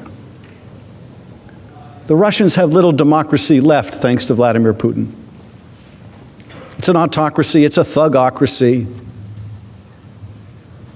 The Russian storyline, the Russian narrative, the Russian propaganda, the Russian view they would like people around the world to believe is that every country is just the same corrupt system. There's no difference. It's not a competition between autocracy and democracy. No, it's just between autocrats and hypocrites. They make no bones about their loss of democracy. They just want the rest of the world to believe you can't find it anywhere. Why take to the streets in Moscow to demand something better if there's nothing better anywhere else? That's the Russian story. That's the Russian story. That's who prospers by the defeat of democracy. That's who wins by the defeat of our democratic ideals. It's not other democracies. It's the autocrats who are on the rise all over the world. I think all of us in this room have grown up in a generation where each successive generation lived with more freedom than the one that came before. We each had more freedom of speech and association, freedom to practice our faith. This was true at home, it was true all over the world. And I think we came to believe this was some immutable law of nature, only to find it isn't. Only to come to the terrible realization that this year fewer people live in freedom than last, and there's no guarantee that next year people will live in more freedom than today. And the prospect for our children is even more in doubt. Turns out there's nothing immutable about this. Every generation has to fight for it. We're fighting for it right now. There's no guarantee that this democracy that has served us so well will continue to prosper.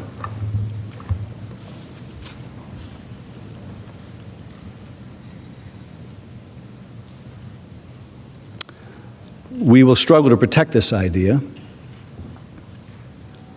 And even as we do, we will struggle to protect our security in more tangible ways. Support for an independent and democratic Ukraine, which is the literal bulwark against Russian expansionism in Europe, is essential to our security. Russia showed that when it invaded Ukraine in 2014 and sought to redraw the map of Europe. Was our commitment to Ukraine's independence and sovereignty just an empty promise? Or are we prepared to support its efforts to keep Russia contained so that they and we may all eventually enjoy a long peace? Russia is not a threat, I don't need to tell you, to Eastern Europe alone. Ukraine has become the de facto proving ground for just the types of hybrid warfare that the 21st century will become defined by: cyber attacks, disinformation campaigns, efforts to undermine the legitimacy of state institutions, whether that is voting systems or financial markets. The Kremlin showed boldly in 2016 that with the malign skills it honed in Ukraine, they would not stay in Ukraine. Instead, Russia employed them here to attack our institutions, and they will do so again. Indeed, they've never stopped. Will we allow the primary country now fighting Russia to be weakened, placing our troops in Europe at greater risk, and opening the door to greater interference in our affairs at home?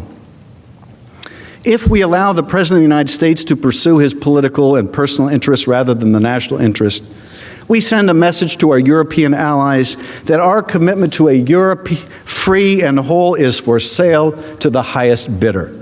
The strength of our global alliances relies on a shared understanding of what that alliance stands for, one built on the rule of law, on free and fair elections, on a shared struggle against aggression from autocratic regimes. We are countries built on a commitment to our people, not unyielding loyalty to a president who would be king. A president has a right to hold a call with a foreign leader, yes. And he has a right to decide the time and location of a meeting with that leader, yes. And he has a right to withhold funding to that leader should the law be followed and the purpose be just. But he does not, under our laws and under our Constitution, have a right to use the powers of his office to corruptly solicit foreign aid or benefit. No president, Republican or Democrat, can be permitted to do that. It was indiscriminate and historically unprecedented. No president before President Trump has ever ordered the complete defiance of an impeachment inquiry or sought to obstruct and impede so comprehensively the ability of the House of Representatives to investigate high crimes and misdemeanors. The president was able to block agencies across the executive branch from producing any records or documents to the House investigative committees, despite duly authorized subpoenas. The White House continues to refuse to produce a single document or record in response to a House subpoena that remains in full force and effect. The Department of State and Office of Management and Budget, the Department of Energy, and the Department of Defense continue to refuse to provide a single document or record in response to House subpoenas that remain in full force and effect. It is worth underscoring this point. The House has yet to receive a single document from the executive branch agencies pursuant to its subpoenas. Not a single piece of paper, email, or other record has been turned over. Not one. And while I pause to get a drink of water, let me let you know for your timing, I have about 10 minutes left in my presentation. So the end is in sight.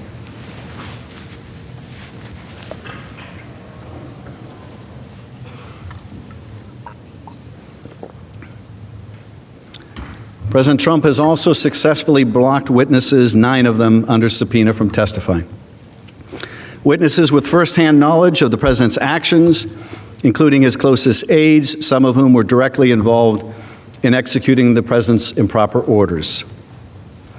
These witnesses include Mick Mulvaney and Robert Blair, Russell Vought, the acting head of the Office of Management and Budget, Michael Duffy, a senior official, and the president's chief legal advisor on the National Security Council, John Eisenberg, among others. The managers will present in detail what these officials knew about their role in executing different parts of the president's scheme. There's no dispute, nor could there be, that President Trump's order substantially obstructed the House impeachment inquiry. That obstruction continues unabated today, even as we stand here at the start of the president's trial. And the president has been able to do so only because of the uniquely powerful position that he holds as our commander-in-chief. No other American could seek to obstruct an investigation into his own wrongdoing this way. No other American could use the vast powers and levers of his government to conduct a corrupt scheme to benefit themselves, and then use those same powers to suppress evidence and bar any cooperation with the authorities investigating them. Not a police chief, not a mayor, not a governor, not any elected official in the country, and certainly not any non-elected official in the country. All those folks watching us from around the country, you know what would happen to them if they defied a lawful subpoena. They got a subpoena commanding them to appear. You know what would happen to them because they're not above the law. They'd be arrested, they'd be detained, they'd be incarcerated, they would be forced to comply. They're not above the law, and neither are we, and neither is the president. And yet, despite the fact that he is not above the law, the president's extensive and persistent efforts, the House heard from courageous witnesses who did obey lawful subpoenas. And we gathered overwhelming evidence. The House built a formidable case that forms the basis of these articles. The second article for obstruction of Congress is not simply about President Trump's decision to obstruct a congressional investigation or even an impeachment inquiry. It should not be misunderstood as some routine dispute between two branches of government, nor should it be reduced to the notion that the president was simply protecting himself or fighting back against a partisan or overzealous Congress. The charges in the second article are much more serious and urgent than that.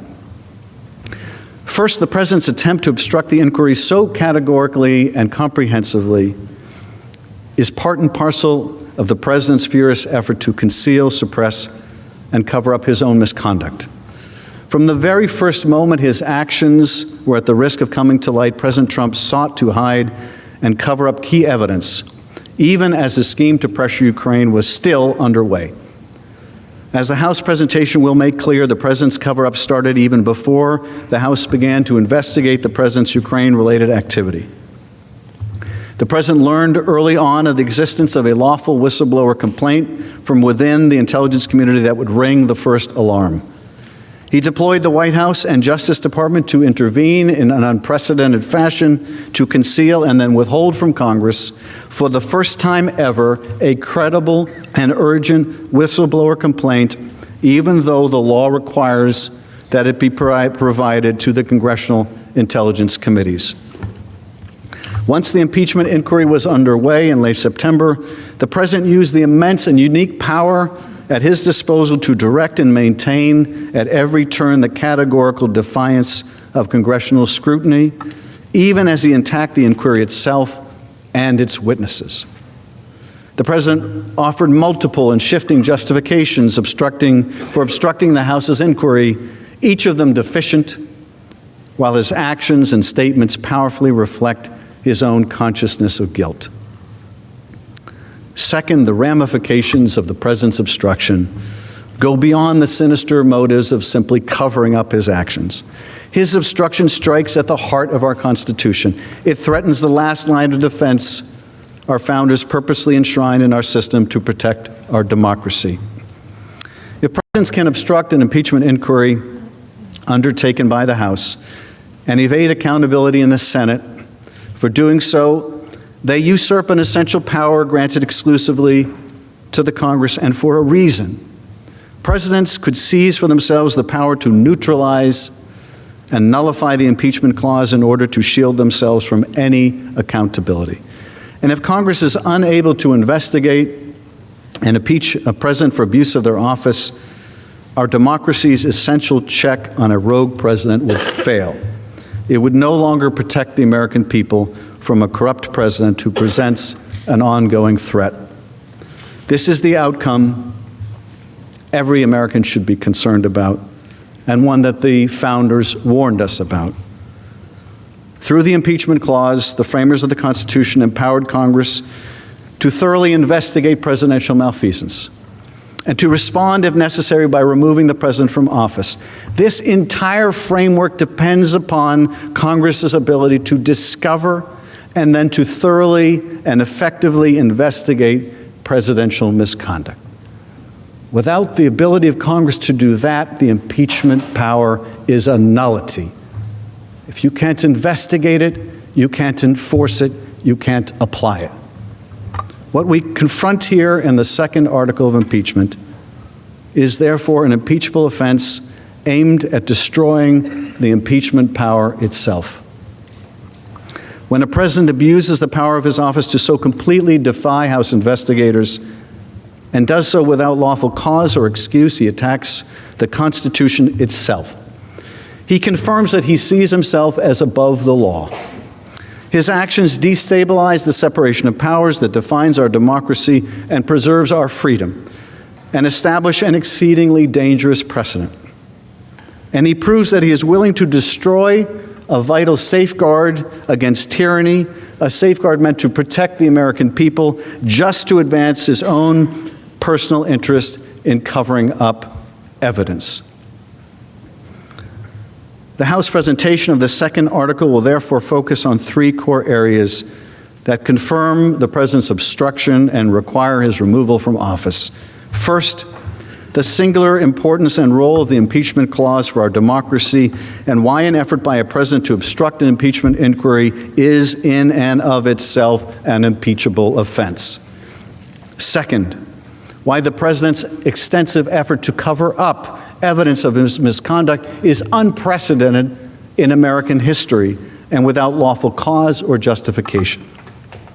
And finally, why the president's obstruction poses a direct threat to our system of self-governance, with consequences for all Americans today and in the future, and for both chambers of Congress. Over the coming days, you will hear from the House managers details of this scheme and the effort to hide it from Congress. The articles of impeachment that the House presented go to the heart of those efforts, and let me share a few key takeaways. The House of Representatives has found that using the powers of his eye office, President Trump solicited the interference of a foreign government, Ukraine, in the 2020 U.S. presidential election. He did so through a scheme or course of conduct that included soliciting the government of Ukraine to publicly announce investigations that would benefit his reelection, harm the election prospects of a political opponent, and influence the 2020 U.S. presidential election improperly and to his advantage.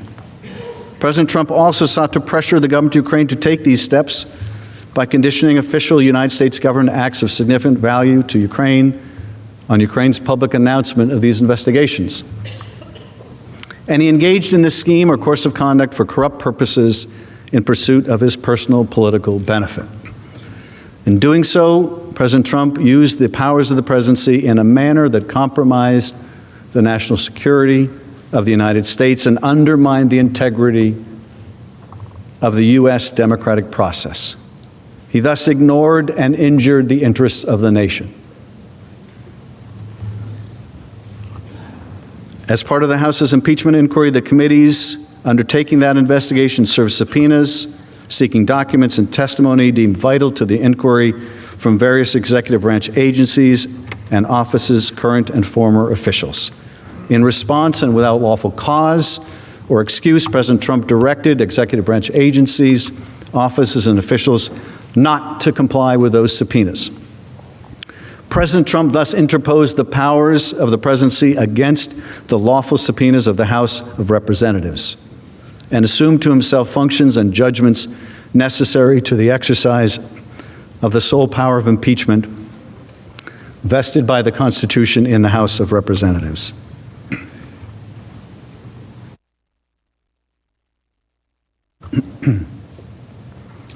As George Washington and his troops retreated across the Delaware River in early December 1776, They were read the words of Thomas Paine, published that month in his pamphlet, The American Crisis.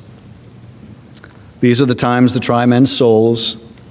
The summer soldier and the sunshine patriot will in this crisis shrink from the service of their country. But he that stands by it now deserves the love and thanks of man and woman. 17 days later, George Washington crossed the Delaware, leading to a decisive victory for those who would come to shape our promising young country. As much as our founders feared an unchecked chief executive able to pursue his own will over the will of the people, they also feared the poison of excessive factionalism that could divert us from a difficult service to our country. As George Washington warned in his farewell address, the common and continual mischiefs of the spirit of party are sufficient to make it the interest and duty of a wise people to discourage and restrain it. Now, our political parties and affiliations are central to our democracy, ensuring that good and bad political philosophies alike are considered in the marketplace of ideas. Here, the American people can choose between the policies of one party or another and make decisions about their political leaders, up to and including the President of the United States, based on the degree to which that person represents their interests and values. That is not factionalism. That is the foundation of our democracy. But when a leader takes the reins of the highest office in our land and uses that awesome power to solicit the help of a foreign country to gain an unfair advantage in our free and fair elections, we all, Democrats and Republicans alike, must ask ourselves whether our loyalty is to our party or whether it is to our Constitution. If we say that we will align ourselves with that leader, allowing our sense of duty to be usurped by an absolute executive, that is not democracy. It is not even factionalism. It is a step on the road towards tyranny. The damage that this president has done to our relationship with a key strategic partner will be remedied over time. And Ukraine continues to enjoy strong bipartisan support in Congress. But if we fail to act, the damage to our democratic elections, to our national security, to our system of checks and balances will be long-lasting and potentially irreversible. As you will hear in the coming days, President Trump has acted in a manner grossly incompatible with self-governance. His conduct has violated his oath of office and his constitutional duty to faithfully execute the law. He has shown no willingness to be constrained by the rule of law and has demonstrated that he will continue to abuse his power and obstruct investigations into himself, causing further damage to the pillars of our democracy if he is not held accountable. He cannot be charged with a crime, so says the Department of Justice. There is no remedy for such a threat but removal from office of the President of the United States. If impeachment and removal cannot hold him accountable, then he truly is above the law. We are nearly 2.5 centuries into this beautiful experiment of American democracy, but our future is not assured. As Benjamin Franklin departed the Constitutional Convention, he was asked, "What have we got? A republic or a monarchy?" He responded simply, "A republic if you can keep it." A fair trial, impartial consideration of all of the evidence against the president is how we keep our republic. That concludes our introduction. The majority leader is recognized. Chief Justice, colleagues, I suggest we have a recess until 10 minutes to 4, at which moment we'll reconvene subject to call the chair. Without objection, so ordered.